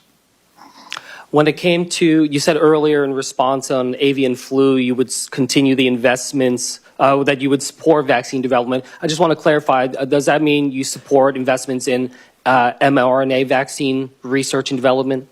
I'm not going to pick a vaccine right now, I need to look at all the data. I need to look at the safety data and efficacy data, but I'm going to continue research on every kind of vaccine. Mr. Chair, I yield back. Thank you, Senator Kim. And now Senator Banks. Thank you, Mr. Chairman. Mr. Kennedy, President Trump just won a historic election victory, and you were a big part of it. At the outset of the hearing, you talked about those Maha Moms, that coalition that you led, that movement that was behind you that supported President Trump on Election Day, giving him one of the biggest electoral college votes in my lifetime. You were a part of that. The voters voted for President Trump. And President Trump, by the way, is a man of his word. He always follows through on what he says he's going to do. And one of the things that he said he was going to do was put you front and center in this administration to make America healthy again. And that's why, at the end of the day, a lot of those moms have been here yesterday and today from Indiana to support you in this movement. And that's why you have my full support. And anything other than voting for you to confirm you would be thumbing my nose at that movement, the millions of people in this country who want us to focus on making America healthy again. One of the things I've thought a lot about, I serve on the Armed Services Committee as well. I just left another hearing with the nominee to be our new Secretary of the Army, is the national security risk of an obese nation. 70% of our kids are not eligible today to serve in the United States military, and the Army 2 years ago was 25% off of its recruitment goals, and obesity among our kids is one of the reasons why. And I think you would agree, my first question for you, this epidemic in this country is as much of a public health risk as it is a national security risk. Would you agree with that? Absolutely, Senator. And like I said, well, I didn't say this. When my uncle was president, 3% of Americans were obese. And today, 74% are obese or overweight. In Japan, 3% are obese. So other nations, what we're seeing here is not happening elsewhere. And American kids did not suddenly get gluttonous and lazy. Something is poisoning them. And we need to figure that out. And then we need to end those exposures. We need to do gold standard science. And all of these moms recognize that we now have a unique opportunity in history, where history now is at an inflection point, where we have a unique opportunity to reverse this epidemic. And we know what we have to do. We have to study the additives. We have to end the conflicts of interest on the nutrition panels and on the drug panels that are loaded with people who have corrupt entanglements with the industries they're supposed to regulate, that have turned these agencies into sock puppets for the industries they're supposed to regulate. We need somebody who can come in, who can break that inertia. We are attracting the most talented group of people who work in NIH and CDC and FDA in modern history. And people who are not coming there for jobs, they're innovators, they're disruptors, they're entrepreneurs, and they're coming in not because they want position, but because they actually want to change things and give us gold standard science and make America healthy. And I know you agree that fitness is a part of that, a major part of that. Absolutely. My uncle started the Presidential Council on Physical Fitness. I won a contest when I was in school. I got an award for it, and it was a piece of pride for me. And for many people in my generation, I'm sure Coach, won his. President. I want to move on to another national security threat. The biggest existential threat to America is the Chinese Communist Party. And right now we're importing 1/3 of our medicines from China. And even more of our generic drugs come from China. It's a public health risk and a national security risk. What can you do as HHS Secretary to reduce our reliance on China and help our domestic manufacturers? This is a huge priority for President Trump. He sees this as perhaps our greatest national security vulnerability. And over the past few years, so much of our essential medicines, the production of them and the supply chains have been exported to China. And it's a crisis now in our country. If there is a pandemic, if there is a war, if there's any conflicts, China will now be able to ransom American health, and that is not a good situation. We need to bring that production home, and President Trump is committed to doing just that. Well, sir, I think you're going to have a tough job. You have my full support, but you've got lawmakers against you. You're going to have bureaucrats against you. You're going to be working with the limits of the administrative state at the department. But I'll have your back, and I want to work with you to get it done. Thank you, Senator. With this movement. Thank you. I yield back. Senator Blunt, Rochester. Thank you, Chairman Cassidy and Ranking Member Sanders. Mr. Kennedy, during our meeting, you shared your vision for the department, and we discussed priorities important to my home state of Delaware. But I must say, as a former cabinet secretary and a health official in my state, and listening to your answers today in this hearing, I am deeply concerned and shocked by your apparent lack of understanding of, frankly, some of the basic responsibilities of the department. It's one of the largest, most complex, and it is vitally important. And yesterday, during your finance hearing, and today, you confused details about Medicare and Medicaid. You didn't know what authorities you have under the Emergency Medical Treatment and Labor Act, known as EMTALA, and you made false claims about the safety of mifepristone. However, what concerns me the most as a mom and a first-time grandmother is your decades-long track record of promoting vaccine misinformation and profiting from it, despite the harms that it may cause to American children. And with that, I'll turn to my questions. In yesterday's hearing, you did not seem to know anything about EMTALA, even though I raised it with you during our meeting last week. So I'll give you another opportunity. Yes or no, do you believe that a person presenting to an emergency room with a severe illness should have any type of emergency care needed to save their life? Any American who the Yes law or no? says. Yes. I'm answering the question. Any Yes American, or no was the direction. Under the law, every American who presents to an emergency room must be treated, and I can enforce that law, and I believe that's the right thing to do. Do you agree that a person who is experiencing severe pregnancy complications should be able to receive emergency care to save their life if that care is an abortion? My understanding of President Trump's policy is that I'm not asking women, you President Trump's policy. I'm asking you, what do you believe? If it's necessary to save the life of the mother. Okay, so you do believe, yes, they should. Do you commit to ensuring that pregnant women will have access to all necessary emergency care, including an abortion, if it is required to save their life or preserve If it's required to save their life. And would you agree that the ability to provide quality emergency care for pregnant women is essential to preventing maternal mortality? Providing care for pregnant women, we should be providing care for pregnant women. President Trump wants to do that. Bottom line for me, women should not be forced to rely on emergency airlifts to other states for life-saving care. And to be blunt, in our meeting, your lack of understanding really, again, was very concerning. In a 2023 interview, you described yourself saying, I'm a Kennedy Democrat. I believe in labor unions. I believe in a strong, robust middle class. I believe in racial justice.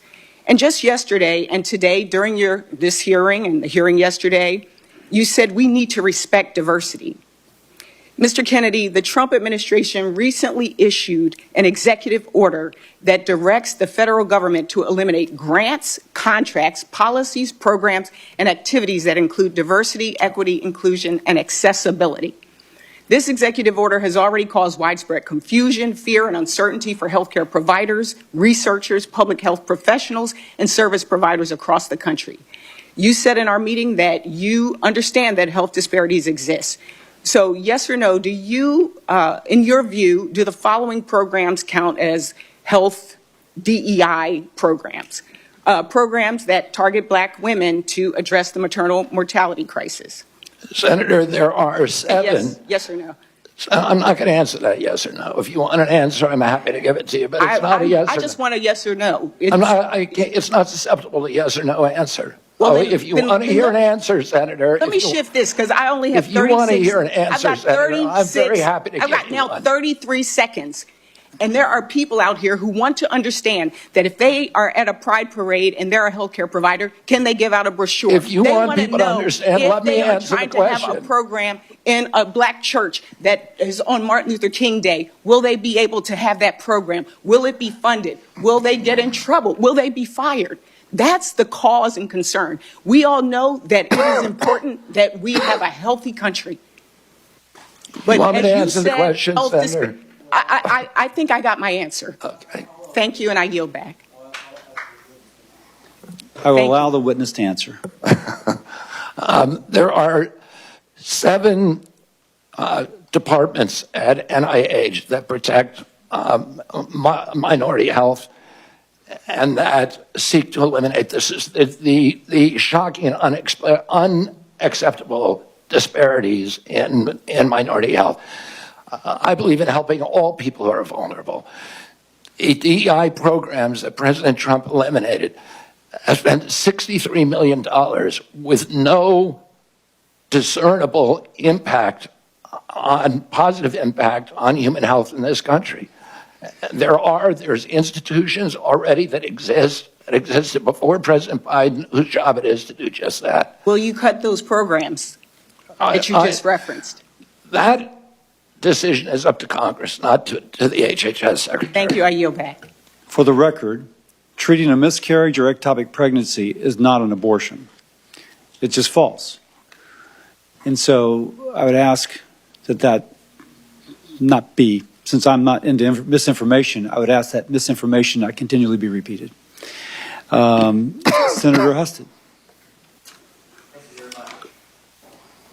Mr. Kennedy, thank you for thank you for the work that you have done to create awareness about the food we eat and how it affects our health, particularly with our children. And you have helped put that on the American agenda, rightfully so, and I appreciate that. I want to share with you a few statistics. According to the CDC, obesity prevalence is around 42% among adults with lower incomes compared to 31% among higher income individuals. That the relationship is strong among women. 45% of low income women are obese compared to 29% of higher income women.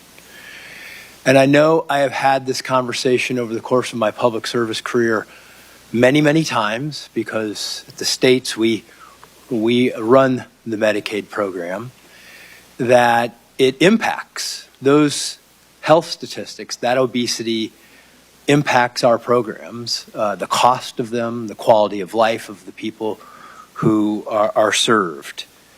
And I also get this question about why in the world does the federal government continue to subsidize programs that lead to unhealthy foods, and why do we operate programs in the way that we do, like with SNAP, that pays for foods that we know are causing people to be unhealthy? And I know you don't have the sole authority in this matter. The Department of Agriculture and the Congress is certainly it has an impact on that.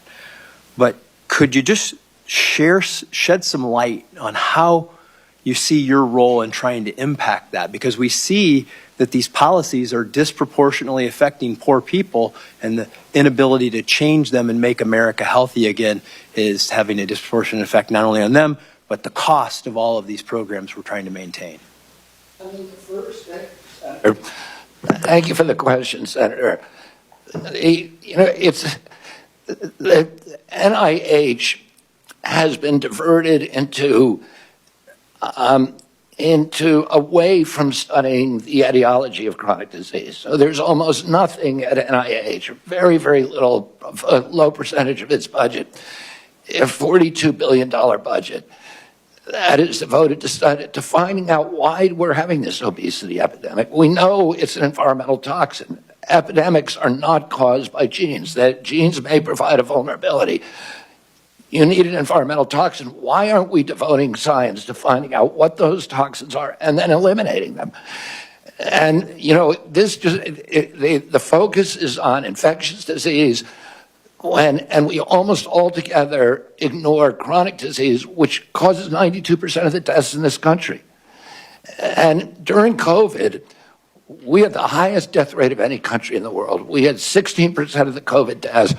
We only have 4.2% of the world's population. No country did as poorly as us. When you ask CDC, why is that? They say because we are the sickest people on earth. The average person who died from COVID had 3.8 chronic diseases. American blacks were dying from COVID greater than almost any population in the world, about over 3,000 deaths per million population. The only people worse are Indian reservations, which have an even higher rate, and the only person who did worse globally were Samoans. We had the American blacks were disproportionately impacted because they disproportionately have diabetes, obesity, cardiac illnesses, and other chronic disease. We need to start studying those, and we need to get rid of the conflicts in the agency that obstructs those studies, and that are focused on advancing the mercantile interests of the food industry and the pharmaceutical industry rather than the health of the American people. Well, I would ask you to take, if confirmed, to take a leadership role across agencies to advise us on what policy changes we must make to both not make it worse, but to make it better. Because we subsidize, literally, we have policies as a government that encourages the production of foods and the sale of foods, particularly our poorest Americans, that lead to these problems. We are literally creating the problem that we're trying to solve, and your recommendations would be very much appreciated. We already have liaisons with the USDA, with Brooke Rollins, so that we can, with whom I have a very good relationship, so that we can work collaboratively to reduce the chronic disease and the exposures that are causing them. Thank you. Senator Hickenlooper. Thank you, Mr. Chair. And thank you, Mr. Kennedy, Bobby. We share a mutual oldest best friend, and I respect that affection that you have for him very, very much. You did talk a little longer in your introduction, so I'm going to try to urge concision, because I've got 3 or 4 questions. As I said when we met, I'm still very concerned about the issues around vaccination. But I thought I'd start with the ability of Medicare to negotiate drug prices, which was finally okayed in 2022. We'll save Medicare plan $100 billion in the next 10 years, probably $1.5 billion out of consumers' pockets, Medicare patients, in just 2026 alone. Yesterday, you said that the Trump administration had issued a statement to lowering the cost of prescription drugs and continuing the negotiation program. I went back and looked at that, and it was a statement that mentioned increasing transparency and then said they would solicit feedback on the Medicare drug price, but nowhere did it say in the statement that the administration was actually going to commit to lowering prices. So is that something you still feel that negotiation program and lowering those prices is important? I've spoken to President Trump about negotiations. He's absolutely committed to negotiating lower drug prices. Great. I appreciate that. You've also spoken much on the need to focus on prevention of chronic disease, which I think everyone shares. The MAHA movement is alive in Colorado as well as everywhere else. People are frustrated by the fact that for every dollar we spend on healthcare in this country, and it, as has been previously said, it's often double any other country, only a nickel goes to prevention. So when you look at that $100 billion that's going to be saved over the next 10 years through the negotiation of pharmaceuticals, do you have any ideas of how we could put that towards prevention, that revenue? Well, that's a really good question, Senator Hickenlooper. I mean, there's 2 things. There's 2 I'm going to give you 40 seconds because I got 2 more questions. I mean, we can do Medicaid, Medicare, and Obamacare should be we should be moving to value-based care, which includes prevention. And then the other arm is at NIH, CDC, and FDA, which should identify the toxins that are contributing to chronic disease and eliminating them. Great. Another short question with mifepristone, which has been described and discussed a lot already. And I understand your commitment to follow the policy of the president. But he has other tools at his behest. If there needs to be another study or looking at the other existing studies, will you make sure that there's no bias to the best of our human ability to twist those results in any way to support that policy? And I'm speaking now just about the defense of science, to make sure that those Senator, I will reviews are commit fair. to you here today to review prior to approving any study at NIH to allow you to approve the protocols and the researchers and help us choose the researchers. All I want is good science. And I would love input from this committee on any study that we do. There's many ways that studies are flawed, and you can correct those at the outset in a lot of ways. So absolutely, I will work with you to make sure that it's science that you're satisfied with and I'm satisfied with. That shows that this is the first time you're being considered for a cabinet position, because no other person would ever solicit and willingly approve our participation. Well, I'm going to make that commitment. I know the hazard of it, but I'm going to do it anyway. I'll hold you to it. Now, let me get to the vaccines, and I think this is crucial, because I think there is widespread distrust and increasing distrust in the scientific community. I am a scientist. Some have argued that I'm the only scientist in the Senate left that is actually, I've written research papers in peer-reviewed journals. I think I understand how it works, and it is a healthy skepticism is useful, but we want to make sure that's a healthy skepticism. And yesterday in the discussion about Lyme disease, you said that, in your discussion, that it was formulated to be a militaristic bioweapon, that you had heard that in 3 books, but you hadn't read through. And I think at a certain point, if you're going to be an activist, or some people would say a prophet, that what you say becomes promoting something, promoting an idea. And I think when you've only read 3 books, or little bits of the 3 books, not the whole 3 books, isn't that reckless? I mean, there's something about, aren't you then promoting this anti-science, the conspiracy about Lyme disease in this case, but the same thing about some of these vaccine issues? Like I said, I never endorsed the issue. I said it's out there. For me not to acknowledge that is a form of manipulation. For me to say there is no question here, the government proclaimed orthodoxy is true. Anybody who believes it is a dissident. I'm out of time, and I appreciate the things. I just leave it that just because we do have one out of 36 kids that, again, we can't explain what it was. It's not fair to put that blame onto all kinds of things, but focus on vaccinations. I yield back. Dr. Moody, Senator Moody, I'm sorry. Good morning. Thank you for joining us, and thank you for sitting down with me and spending so much time with me in my office. It has been an overwhelming week. I am the junior-most senator on this committee, and certainly you treated me no differently than the chairman, and I'm grateful to you for that.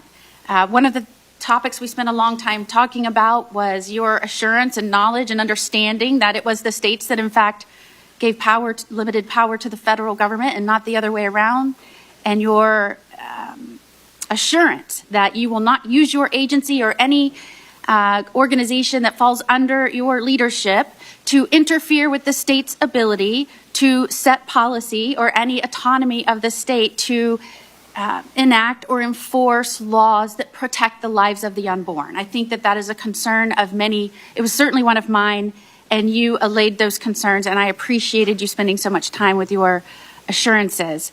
I want to turn to some of the discussions regarding many which would say the government and health professionals did great harm to science and medicine in the wake of COVID-19. America, I believe, is at a crossroads where unfortunately things that used to not be particularly political, like science and medicine, are now politicized to the point where reality is distorted. What you believe has little to do with truth or facts and everything to do with your party. My hope is that you, Mr. Kennedy, and President Trump's other appointees will break this cycle that is threatening America and destroying its promise. Certainly, while I was the Attorney General of Florida, I had the responsibility in numerous areas to seek the truth and bring justice. Working with Governor DeSantis and other leaders, we launched grand jury investigations. And I want to bring your attention to one of those grand jury investigations that dealt with COVID-19 and the actions of government officials and Big Pharma. And remember that a grand jury investigation is made up of lay people, 18 in this instance that were brought from different communities in Florida. And I just want to read into the record one paragraph for your consideration.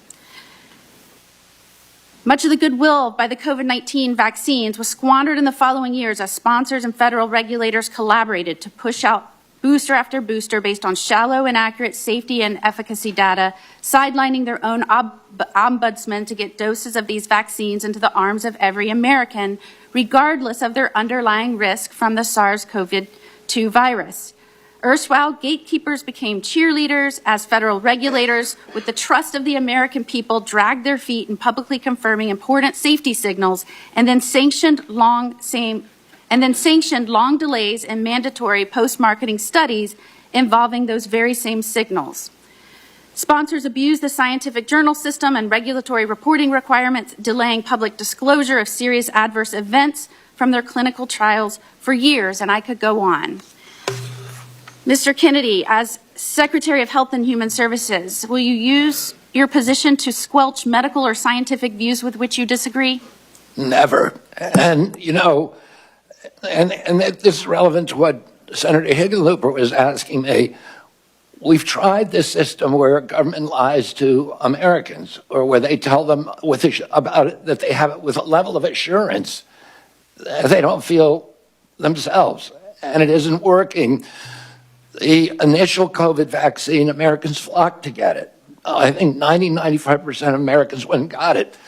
The CDC has now recommended an 8th booster, and only 23% of Americans at most are taking it. It's because 77% of Americans no longer trust CDC. That's not a good thing. If we want uptake of vaccines, we need a trustworthy government. In other nations where they don't have mandates, like Japan and a few years ago in Germany, they had the same uptake as we did, without any mandates, because people trust their government. That's what I want to restore to the American people and the vaccine program. I want people to know if the government says something, it's true. It's not manipulative. And it's not a noble truth, which is what a certain doctor called his lies. Certainly, I don't have a lot of time, but I would like to bring your attention to another grand jury investigation that we did in Florida, and I would ask Mr. Chairman to enter into the hearing record 2 grand jury reports related to human trafficking and COVID-19. Do I have your commitment that any organization under your purview will work with the states, not impede our investigations, to ensure that children that are in this country, that are minors, that are under your purview, that you will communicate with us so that we can have the information to make sure that they are safe, unlike in an investigation where Biden blocked us in his administration at every turn to keep us from getting information showing that they trafficked children that were brought into this country and lost dozens. Tens of thousands of children, lost track of them, and never gave us in DCF in Florida the information so that we could protect them. To have your word that you will protect children if you're given that Absolutely. And President Trump is determined to find the 300,000 children who were lost over the past 4 years and to return them to their parents. That's it. Thank you. Without objection, it can be entered into the record. Senator Markey. Thank you. Yesterday, under oath, you told my colleagues on the Senate Finance Committee that when you went to Samoa in June of 2019, it, quote, had nothing to do with vaccines. Will you confirm again today that the trip had nothing to do with vaccines? My purpose in going down there had nothing to do with vaccines. Well, I have in my hand a blog post in 2021 in which you say the anti-vaccine group Children's Health Defense, which you ran, offered to fund the purpose of the trip to Samoa. And in the same post, you state that the trip was ultimately arranged by an anti-vaccine activist. And during the trip, you met with an activist who later compared vaccine mandates to Nazi Germany. And during that trip, you also discussed vaccines with the Prime Minister and the Director General of Health of Samoa. The Director General of Health said you specifically discussed your views on vaccine safety fears. And with unanimous consent, I will submit those blog posts, Mr. Chairman, into the record. Without objection. Can I reply to that, Senator? I'm going to ask you again. I'll ask you again. Did the trip have nothing to do with vaccines, as you told my colleagues in Senate Nothing to do with vaccines. And if you want me to explain, I will. Did it have anything to do with vaccines? No, it did not. It did not. Well, my purpose in the trip was not to. I ended up having conversations with people, some of whom I never intended to meet. Well, again, an anti-vaxxer helped finance your trip. Well, you call them an anti-vaxxer. That's not what they would call themselves. They call themselves safe vaccine advocates. I went down there, a CHD, which was that group, offered $6 million to obtain a grant for $6 million to install to digitalize the health records of Samoa. Well, let me just go on. I just want to. State-of-the-art medical informatics system. Thank you, that was the purpose of my trip, Senator. I got it. Thank you. So let me just follow through now, 2019. So now in October of 2019, the CDC declared a measles outbreak in Samoa. And in November, Samoa started a mass vaccination campaign to stop the outbreak.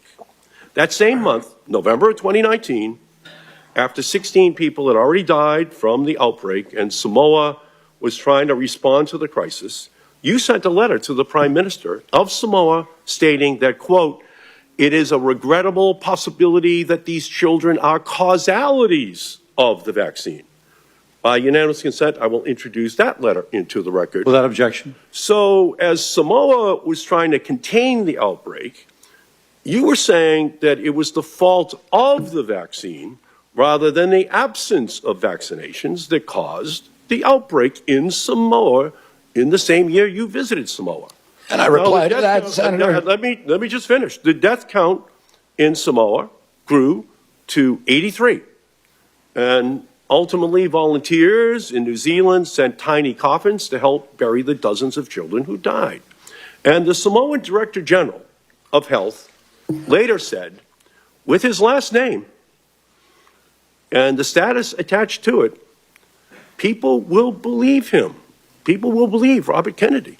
And a New Zealand vaccinologist later said the impact of your role was devastating.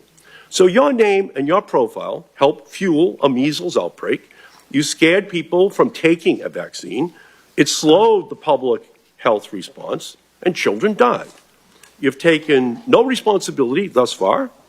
And if an outbreak occurs in the United States, I have no evidence that you would not use your role as secretary to spread dangerous misinformation. So that one incident, from my perspective, disqualifies you from holding any position in healthcare, much less the number one health official in the United States. And 75 Nobel Prize winners in science have said very clearly that you should not be confirmed, that it would be dangerous for you to have And you should look at their conflicts, Senator. You should look at their conflicts of those individuals. Well, 75 and Nobel... you should look at who financed that letter. 75 Nobel Prize winners, and by the way, of a high percentage of the medical community in Boston, the health capital of the United States and the world, have said the same thing about your qualifications. They're saying to me they don't want tiny coffins as well. Neither do I. So that's the basis of my reservations about you, and the reason why I'm going to vote no on your candidacy, because I just think it's too dangerous to run the threat that that misinformation is spread in our country in the same way it was in Samoa. Senator Murkowski, and let me compliment Mullen and Murkowski. They've stayed here the entire conference, and they're not obligated to like the two of us, not that we wouldn't have otherwise. But Senator Murkowski, you please. Thank you, Mr. Chairman. And I think these are exactly the types of forums that we all need to be engaged in from start to finish. Because can you speak up, Senator Murkowski? There's been considerable discussion here about many issues. certainly a lot about vaccines. I care deeply about making sure that our vaccines are safe, the efficacy of them, the availability of them, how we disseminate them is particularly important in a very, very rural state like mine. You have experience there. You understand that. I am particularly attracted by the focus on chronic diseases. We know that if we can do a better job with chronic diseases, maybe some of the other things that we are susceptible to in the infectious diseases area, we're able to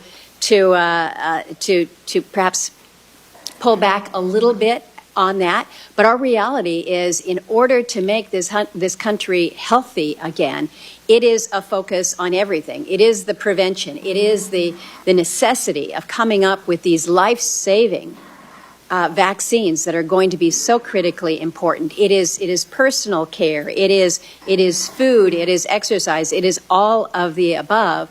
And we got to figure it out together. We do need to shake some things up, but we also need to give a level of confidence. And this is what I'm hearing from so many of my colleagues who have raised the issue of vaccines.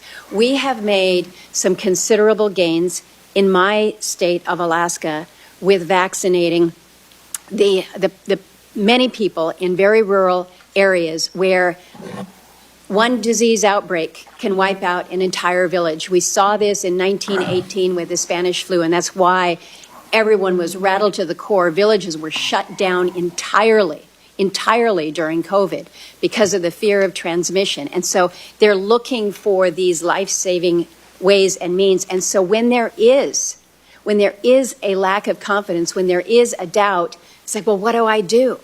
And so we're pulling back then on, again, these areas where we can work to prevent some of these deadly diseases that we thought we had wiped out years ago. We have dramatically reduced diseases in my state like Hep A and B and meningitis. We're just now getting through a tough bout of whooping cough that came around to the state. Now there's a scare in the peninsula in Alaska about a measles outbreak. So we can't be going backwards with our vaccinations that will allow for this level of prevention and protection. So I'm asking you, you are clearly an influencer. You are clearly an influencer. You would not be in this position today. But you can see how your podium, your platform, your voice can influence so many. So I am asking you on the issue of vaccines specifically to please convey with a level of authority and science, but also with a level of conviction and free of conflict and free of political bias, that these are measures that we should be proud of as a country. Proud of as a country. Look to what President Trump was able to do with the COVID vaccine. It was extraordinary, and it did save lives. I need time for a question, so I'm asking you to focus on how you can use your position to provide for greater levels of confidence to the public when it comes to these life-saving areas. So I'm going to pivot to a question that you can answer. This relates... I can answer that one, too. No, I know, but I have 43 seconds, and no one has talked about our native populations. When you look at our health statistics, whether it's Alaska Natives or whether it is American Indians, our health statistics in this country, you know very well, because we talked about them, are not where they need to be. And it's in all categories. It's infectious disease, it's tuberculosis, it's Hep C, it's mental health, it's depression, it's substance use, it's sexually transmitted diseases, it's hypertension, stroke. It is so deep, and it is so challenging, and it is so hard. You have received support from Native American tribes. You have been in these areas. You have been quoted, and I'd like for your comment on this, as quoted saying, as far as budgeting for Indian country, you said you would immediately triple the budget to support tribes Can you expand on this pledge and the commitment? Because this is an area where we have truly left our Native people behind when it comes to their health and their health outcomes. Yeah, thank you, Senator. And this is an issue, as you and I talked about, that is very important. It's always been a priority for me. I spent 20% of my career working on Native issues. I was one of the founding editors of Indian Country Today, which is the biggest Indian newspaper. My father and uncle, Ted Kennedy, my father, were deeply, deeply critical of the functioning of the Indian Health Service back in 1968 to 1980, and nothing's changed. Nothing's gotten better. I'm going to bring in a Native at the Assistant Secretary level. I'd like to get him actually designated as a Assistant Secretary for the first time in American history. Make sure that all of the decisions that we make in our agency are conscious of their impacts on the First Nations. I've spent a lot of time in your state. It's my favorite place to go. I've been up with the Gwich'in, representing the Gwich'in people up in Arctic Village, and been all over the state in the remote areas. I understand in Alaska the unique needs of Alaska because of remote health care, because some of these areas are not even accessible except for airplane. If they don't have ambulance services, that the federal government needs to pay attention to financing transportation, the unusual ways that are required there, and that we really need to focus on telemedicine and AI. Make sure that even in remote places in Alaska, that Native people can get high-quality health care, and we can do that today. And I look forward to working with you on those issues and others. Thank you, Mr. Chairman. Senator Murkowski sets the record for going over. Senator also Brooks. Sorry. Good morning. Thank you, Mr. Chair. Mr. Kennedy, I was struck by your comments during our meeting last week. What? I was struck by your comments in our meeting last week where you made it abundantly clear to me that you intended to clean house of the professional scientist at the National Institutes of Health, which you know is headquartered in the state of Maryland and employs thousands of hardworking Marylanders. I, for the record, believe in scientists and I believe in doctors, and I trust them over politicians without medical degrees. You talked about bad science and bad scientists, and in fact, you specifically said to me in response to my question that you intend to replace the bad scientist with the good scientist. And so I want to ask you, in your opinion, what makes a scientist or a doctor qualified to serve at the National Institutes of Health? A scientist who's devoted to empirical methodology, to evidence-based science, scientists who understand the importance of replication, the importance of publishing raw data and being open and transparent about it, the importance of publishing peer review. We have, NIH has overseen over the past several years the precipitous decline in American health. There's 91,000 people at HHS, and are you suggesting that some of them should not be held responsible for that decline? They were in charge of protecting our health. Let me just insert here. Let me just finish. Let me just say this, because I only have 3 minutes left. I don't set the rules here, but I ask the questions. And the question is really whether you intend, as you said, to substitute essentially your judgment for the judgment of these professional scientists and doctors. I'm not going to substitute my judgment for science. Of course, I'm not going to do that. What I'm going to do, listen, the New York Times just did an article last week talking about the fraud, the 20-year fraud, 800 fraudulent studies produced by NIH on amyloid plaques, and not allowing any other hypothesis about the cause of Alzheimer's. Well, how will you explored. decide, Mr. Kennedy, which scientists The ones are who bad scientists? Are they the ones who disagree with you? The ones who are corrupt, the ones who have been doing science like the amyloid plaque studies that were fraudulent. These doctors, let me ask you a question. Do you have a medical degree? Do I know? Okay, let me go to the next question. The Heritage Fund has compiled a watch list of federal employees to go after federal staff. Is there a watch list for federal staff at HHS? Not that I know of. Have you or has anyone in the administration developed a list of career scientists or federal staff that you would target for termination? Not that I know of. And let me just ask you another question. Now, your failed presidential campaign has been raising money to try and cover your debts. And you were questioned about this yesterday and failed to answer a question that Senator Warren asked you. And so I want to ask you again regarding these emails that you have sent to raise money. How much has your presidential campaign made fundraising off of this administration's complete disregard for the workforce at HHS?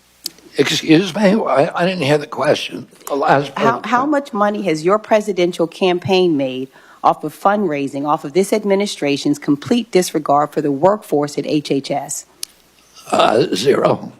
Okay, Mr. Chair, I'd like to ask unanimous consent to enter into the record 2 emails from this week and the week before regarding fundraising that you are currently doing through your presidential campaign. Without objection. And finally, I want to ask you, I have you said you were on a show on February 26, 2021, an interview with Dr. Judy Mikovits, where you said the following, and I quote, "We should not be giving black people the same vaccine schedule that's given to whites because their immune system is better than ours." Can you please explain what you meant? There's a series of studies, I think most of them by Poland, that show that to particular antigens that blacks have a much stronger reaction. There's differences in reaction to different products by different races. So I have 17 seconds left. Let me just ask you then. So what different vaccine schedule would you say I should have received? What different vaccine schedule should I have received? I mean, the Poland article suggests that blacks need fewer antigens than... This is so dangerous. So you get the same measles vaccine. Mr. Kennedy, with all due respect, that is so dangerous. Your voice would be a voice that parents would listen to. That is so dangerous. I will be voting against your nomination because your views are dangerous to our state and to our country. I mean, do you think science is dangerous, Senator? This is published, peer-reviewed studies. I yield. Senator Collins, who would have been here the whole time, but she was in an Intel committee. So, Senator Collins. Thank you, Mr. Chairman.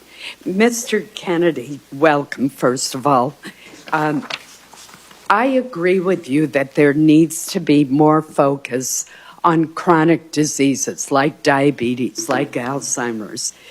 But it concerns me when I read a quote from you that says, "I'm going to say to NIH scientists, God bless you all. Thank you for your public service.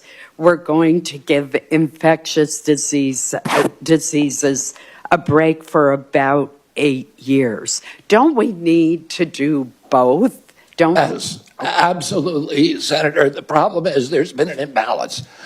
We've devoted all of these dollars to infectious disease and to drug development to make NIH an incubator for the pharmaceutical industry and very little to chronic disease. But chronic disease is 92% of deaths in our country. It's 9 out of every $10 we spend on our budget.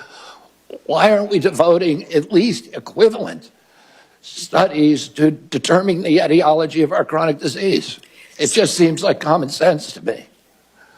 I would point out that in many cases it's Congress rather than HHS who sets the funding levels for various diseases. But NIH decides, as panels that decide who gets funding, not Congress, Senator. I want to share with you a discussion that I had with a Maine pediatric nurse practitioner. She raised the concern that if people are discouraged from getting their children vaccinated, we will lose the herd immunity in a classroom.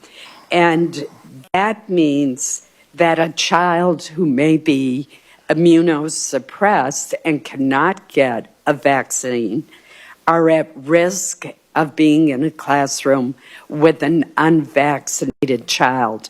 and thus at risk of getting the infectious disease because we've lost the herd immunity. What would be your response to that? My response is that vaccine uptake for the COVID vaccine, for example, is down to 23%. And all vaccines are dropping, and they're doing that because people don't believe the government anymore. We need good science, and I'm going to bring that in. I'm going to restore trust, and that will restore vaccine uptake. Well, you're certainly correct about what happened with the COVID vaccine, but let me switch to the polio vaccine. Do you think that the polio vaccine is safe and effective? Yes, I do. And so would you seek to reduce its availability in any way? No, not at all. The state of Maine has seen a steady and disturbing increase in Lyme disease cases over the past decade. We talked a little bit about this in my office. In 2023, Maine had a record number of Lyme disease cases, nearly 3,000 reported cases. Fortunately, there is a promising vaccine trial for Lyme disease that is underway at Maine Health in Portland. Access to a Lyme disease would be a monumental step forward in reducing the burden of this disease, which can have lifelong effects. I've seen it in members of my own family. As HHS Secretary have confirmed, what influence would you exercise over new vaccine approvals, such as one for Lyme disease? Senator, you and I have talked about this issue. I've had Lyme disease. I lived in the epicenter of Lyme disease. Every member of my family my immediate family has had Lyme disease. I had a son whose face was paralyzed for a year. I have a son today who has been suffering with devastating effects from Lyme disease for 2 years. There's nobody who will fight harder to find a vaccine or a treatment for Lyme disease than me. I very much appreciate that assurance, and I'm sorry that your own family has been so adversely affected. In Maine, we have a lot of people who work outside and work in the woods, and ticks are everywhere. So this is a very important issue to me. Thank you. And to me too, Senator. We're almost to the end. Let me acknowledge Senator Moody has also been here the whole time. And so thank you, Senator Moody. Yeah, well, just incredible diligence. Thank you. Both Senator Sanders and I will have a couple questions, and then we'll each have a closing statement, and then your long national nightmare will be over. So anyway, first, a couple more of commit-type questions. If you are confirmed, do you commit that you will not work to impound, divert, or otherwise reduce any funding appropriated by Congress for the purpose of vaccination programs? Yes. And do you commit that you will not impose new grant conditions outside of congressional direction for state, local, or global entities that in any way limits, restricts, or rescinds access to vaccines or vaccine promotion programs? Yes. And then this is the nice thing about listening to all of this. Let me ask this. I've been impressed. One, you've handled yourself very well. I've been impressed that on many things you are familiar with recent medical data. But on other things, you haven't been. So let me bring up two things which are very pertinent now. While sitting here, I went up to look at the medical literature on these issues. And here's a title, Why Parents Say No to Having Their Children Vaccinated Against Measles, a systemic review of the social determinants of parental perceptions on MMR vaccine hesitancy. And they found that fear of autism is a major driver for vaccine hesitancy among those with a college education or higher, influenced by internet social media narratives over physician-based vaccine information. I'll go back to something I said earlier. You got to follow it, man. There's a lot of people that look to you for, do I get vaccinated or not? People that I kind of know. But here it says it's not just my anecdote, it's actually out there. But when I raised, and you said, well, if I show you the data, you'll change your, because I asked, will you unequivocally, without qualification, say that measles vaccine does not cause autism? And you said, if I show you the data. I will publicly apologize. So here's and say that I was wrong. Here's a meta-analysis from 2014, and you quoted Cochrane on several occasions, which for the people watching is a meta-analysis. A meta meaning they look at everything and then they come to a conclusion based upon as much facts as they can get.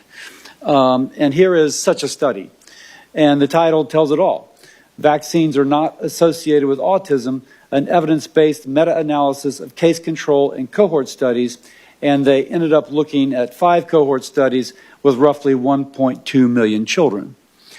Now, this is from 2014, and it has a whole bunch of articles it references.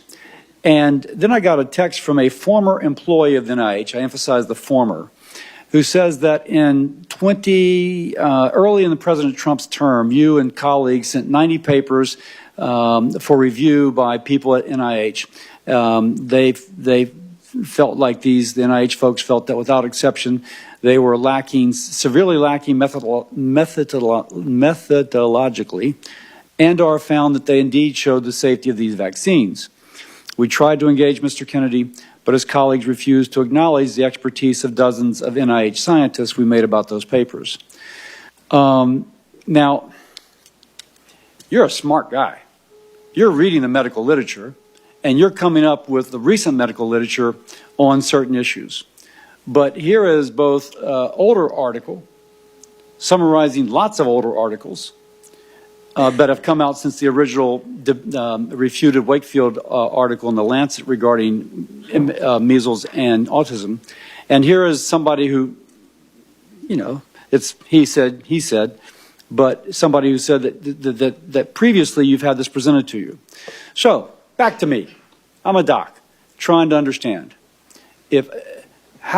Convince me that you will become the public health advocate, but not just churn old information so that there's never a conclusion, as Senator Hassan suggested, but that will become the influencer for people to believe, no, there's 1.25 million kids studied and there's no autism associated with measles. How do, you tell me, you see what my question is in there. Senator, I'm going to be an advocate for strong science. You show me those scientific studies, and you and I can meet about it. And there are other studies as well, and I'd love to show those to you. There was a study that came out last week of 47,000 9-year-olds in the Medicaid system in Florida. I think a Louisiana scientist called Mawson that shows the opposite. So there are other studies out there. I just want to follow the science. And I will do, if the science says that I am wrong about what I've said in the past, as I said, I will publicly apologize. There's many times I've been wrong about science. If you look at my Instagram account, when I'm wrong, I apologize for it. And I say I was wrong. I don't have any problem. Science is a process of challenging hypotheses with new evidence. And scientists have to be able to admit when they're wrong. Epidemiological studies, the Institute of Medicine has said repeatedly in 2013, 2017, when they investigated this, has asked CDC to do certain studies, animal studies, bench studies, observational studies, studies of the vaccine safety data link. CDC has not done that. Oh, I want them to do that, and I want the best science. I can guarantee you, on my word of honor, and if you show me science that says that I'm wrong, I'm going to say I was wrong. I don't have any problem. There's nothing that would make me happier. We need to be able to look at the science and get IOM involved, the National Academy of Sciences. They're the ultimate arbiter of safety. What was that? And you know what? One of the things we need to do, I think, is a subject that we haven't talked about here. Why don't we know what's causing this epidemic? Why hasn't the CDC been looking at other hypotheses to determine the etiology of why we've had this dramatic 1,000% increase in this disease that is destroying our kids? Is probably the biggest issue. Why don't we know the answer after 30 years of steady rises in autism rates? Why don't we know the answer to that? We should know the answer. What was that? What was that last article? Did you mention that article? Is by Mawson, Mawson. And it's regarding measles and what? No, it looks at the entire schedule, and it says it's a study of 9-year-old boys, 47,000 9-year-old boys from the Florida healthcare data. Okay, let me, Senator Sanders. Thank you. And I find myself in the unusual and uncomfortable position of having to agree with Senator Cassidy's line of questioning. Mr. Kennedy, in an interview in July 2023, you stated, quote, "I do believe autism does come from vaccines." And you have, the end of quote, and you have praised a gentleman named Andrew Wakefield for his research. What studies, you talk about the need to be science-based, to get our information, good information to make decisions.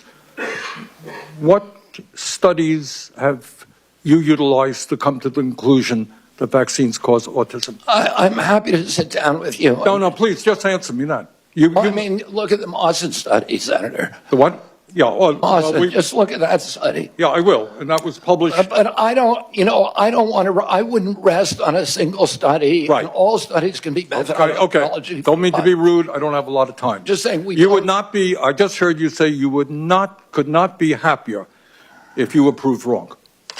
Mr. Chairman, I asked to put into the record 16 studies done by scientists and doctors all over the world saying that vaccines do not cause autism.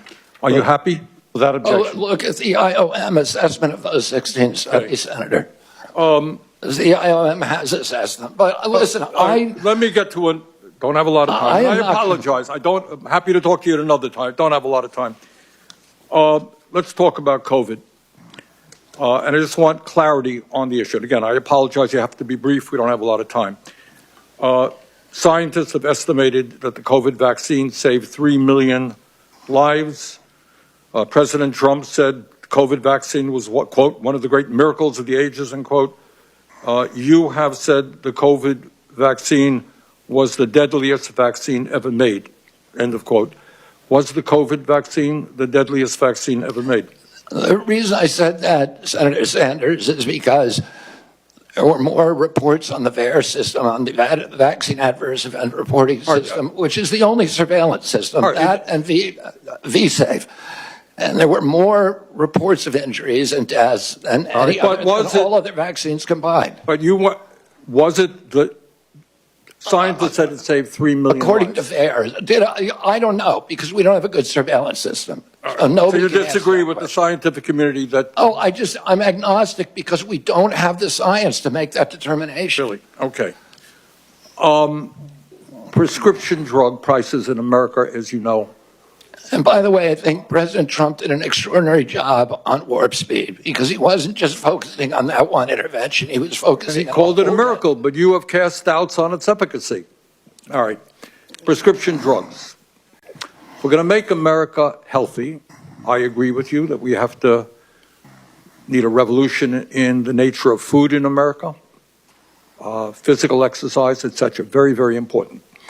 But there are people who are going to get sick, and they have to go to the doctor and find out why.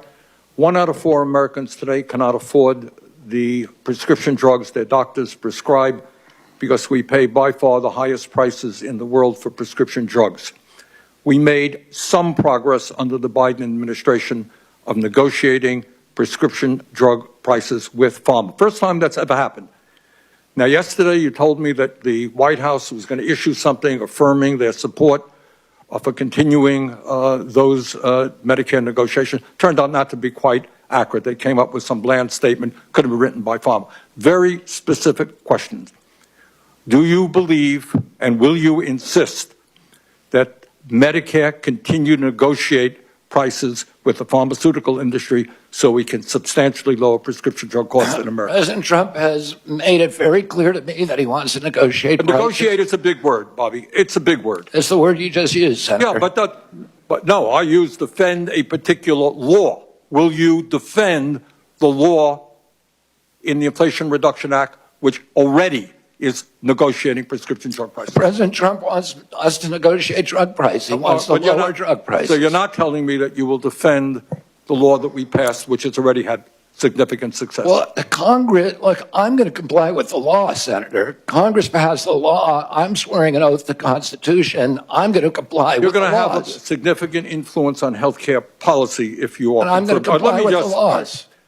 Let me just say this in conclusion, Chairman Cassidy. President Trump and Mr. Kennedy are quite right when they say that our system is broken. They're right. Our economic system today is broken. 3 people own more wealth than the bottom half of American society. Wages have been stagnant for American workers for 50 years. The economy is broken. You know what? Our political system is broken and corrupt. You have a handful of billionaires in both political parties who contribute huge amounts of money to elect candidates in this room throughout the United States Congress. That is a broken political system and a real threat to democracy. Our health care system is broken. And it's broken for some of the reasons that Mr. Kennedy indicated. We have not paid attention to the fact that we have massive amounts of chronic disease. We have not answered the question why in the richest country in the history of the world, our life expectancy is lower than it is in countries far poorer than we are. So I think in many ways, President Trump and Mr. Kennedy have asked some of the right questions. Problem is their answers will only make a bad situation worse. So let me ask Mr. Kennedy again. If we want to make America healthy, will you assure the American people that you will fight to do what every other major country on earth does, guarantee health care to every single American? I'm going to make America healthier than other countries in the world right now. Will you guarantee do what every other major country does? That's a simple question. And by the way, Bernie, the problem of corruption is not just in the federal agencies, it's in Congress too. Almost all the members of this panel are accepting, including yourself, are accepting millions of dollars from the pharmaceutical industry. And protecting their interests. Oh, I thought that would come. No. I ran for president like you. I got millions and millions of contributions.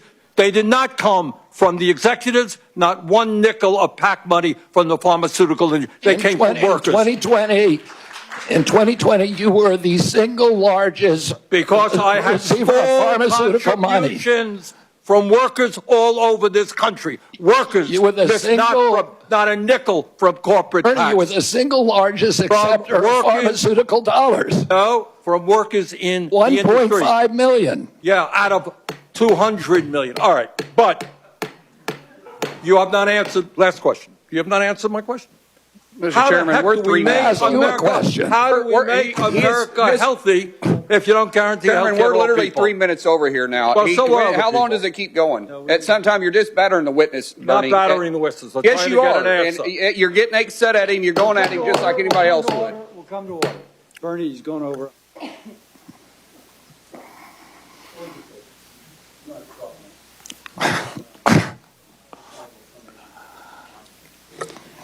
Before I ever entered politics, before I was ever thinking about running for office, I practiced medicine for 30 years. I worked in public hospitals in California, Louisiana, specializing in liver disease, caring for those who otherwise would not have had a specialist. If you will, dedicating my life to saving lives. That is, being a doctor. That ethic guides me now. In my opening statement, I told the story of my patient, an 18-year-old girl with acute liver failure from hepatitis B being air ambulanced to LSU Shreveport Hospital for a liver transplant. Now, let me finish the story. Her mother wasn't allowed to fly in the helicopter, so her mother drove the 3 hours from Baton Rouge to Shreveport. Now, when she arrived, they let her visit her daughter before she went back to the OR. And the mom goes in to say a prayer, squeezes the daughter's hand. The daughter's eyes open, and she said, "Mama?" And the daughter began to recover. Powerful story with a happy ending. But as a doctor, I saw endings not so happy. I just had a friend text me, 2 children died in an intensive care unit in a Baton Rouge hospital from vaccine-preventable diseases this past month. So my concern is that if there's any false note, any undermining of a mama's trust in vaccines, another person will die from a vaccine-preventable disease. Now, you've got a megaphone. Maybe you and Bernie, Bobby and Bernie. Of everybody in this room, the 2 of you have the biggest followings, tremendous credibility. And with that influence comes a great responsibility. Now, my responsibility is to learn, try and determine if you can be trusted to support the best public health. A worthy movement called MAHA to improve the health of Americans, or to undermine it, always asking for more evidence and never accepting the evidence that is there. I looked at the article from Dr. Mawson, and it seems to have some issues. I'll just put that to the side. And that is why I've been struggling with your nomination. There are issues ultra-processed food, obesity, we are simpatico. We're completely aligned. And as someone who has discussed immunizations with thousands of people, I understand that mothers want reassurance that the vaccine their child is receiving is necessary, safe, and effective. We agree on that point, the 2 of us, but we've approached it differently. And I think I can say that I've approached it using the preponderance of evidence to reassure, and you've approached using selected evidence to cast doubt. Now, put differently, we're about the same age. Does a 70-year-old man, 71-year-old man who has spent decades criticizing vaccines and who's financially vested in finding fault with vaccines, can he change his attitudes and approach now that he'll have the most important position influencing vaccine policy in the United States? Will you continue what you have been, or will you overturn a new leaf at age 70? I recognize, man, if you come out unequivocally, vaccines are safe, it does not cause autism, that would have an incredible impact. That's your power. So what's it going to be? Will it be using the credibility to support lots of articles, or will it be using credibility to undermine? And I got to figure that out for my vote. You have the power to help rebuild, to help public health institutions re-earn the trust of the American people. Now, let's be political. I'm a Republican. I represent the amazing state of Louisiana. And as a patriotic American, I want President Trump's policies to succeed in making America and Americans more secure, more prosperous, healthier. But if there's someone that is not vaccinated because of policies or attitudes you bring to the department, and there's another 18-year-old who dies of a vaccine-preventable disease, helicoptered away, God forbid dies, it'll be blown up in the press. The greatest tragedy will be her death, but I can also tell you an associated tragedy that will cast a shadow over President Trump's legacy, which I want to be the absolute best legacy it can be. So that's my dilemma, man. And you may be hearing from me over the weekend. You may be hearing from me over the weekend. I once again thank you for your time, and I yield to my ranking member. Thank you, Mr. Chairman, and thank you very much for your job today in conducting this very, very important hearing.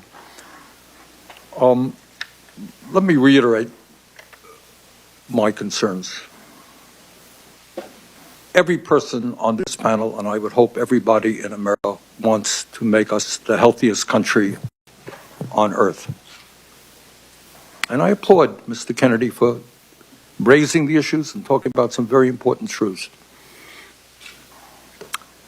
But what I am not hearing from him are some very specific policy issues that we absolutely need if we're going to make America healthy. It is unquestionable that when 68,000 Americans die because they can't afford to go to a doctor, you got to deal with that. And I have not heard one word about the need for universal health care that exists in every country on earth. When 1 out of 4 people can't afford prescription drugs because the pharmaceutical industry is ripping us off and charging us 10 times more in some cases than the people in other countries. I have not heard the definitive answer I need that we're not going to pay the highest prices in the world for prescription drugs. And one of the points I think that Mr. Kennedy made, which is right, healthcare is not just medical care. It's a lot more. Talk about the food industry. We have held a hearing, Senator Cassidy and I held a hearing a couple of months ago, where we made the point that the food industry is in fact poisoning our kids with addictive food that is leading to obesity, diabetes, heart conditions, etc. And I hope that our Congress and the White House will have the courage to take on a very powerful food industry and demand that the products that they sell our kids are in fact healthy and non-addictive. In many ways, what the food industry is doing today is what the tobacco industry did 50 or 60 years ago. And we talk about making America healthy today. Again, it's not just doctor care, medical care. We have millions of people working for starvation wages. You cannot be healthy if you're working 50 or 60 hours a week and you can't afford the rent that your landlord is charging you. Stress kills. Stress makes us sick. So, Mr. Chairman, let me just say this. I think the issues that have been raised in this hearing today are of enormous importance. I look forward to working with you and other members of this committee to make sure that we develop the policies that have the courage to take on very powerful and wealthy special interests, so in fact that we can make America healthy. Thank you. This concludes our hearing. For any senators who wish to ask additional questions, questions for the record will be due tomorrow on Friday, January 31st at 5 p.m.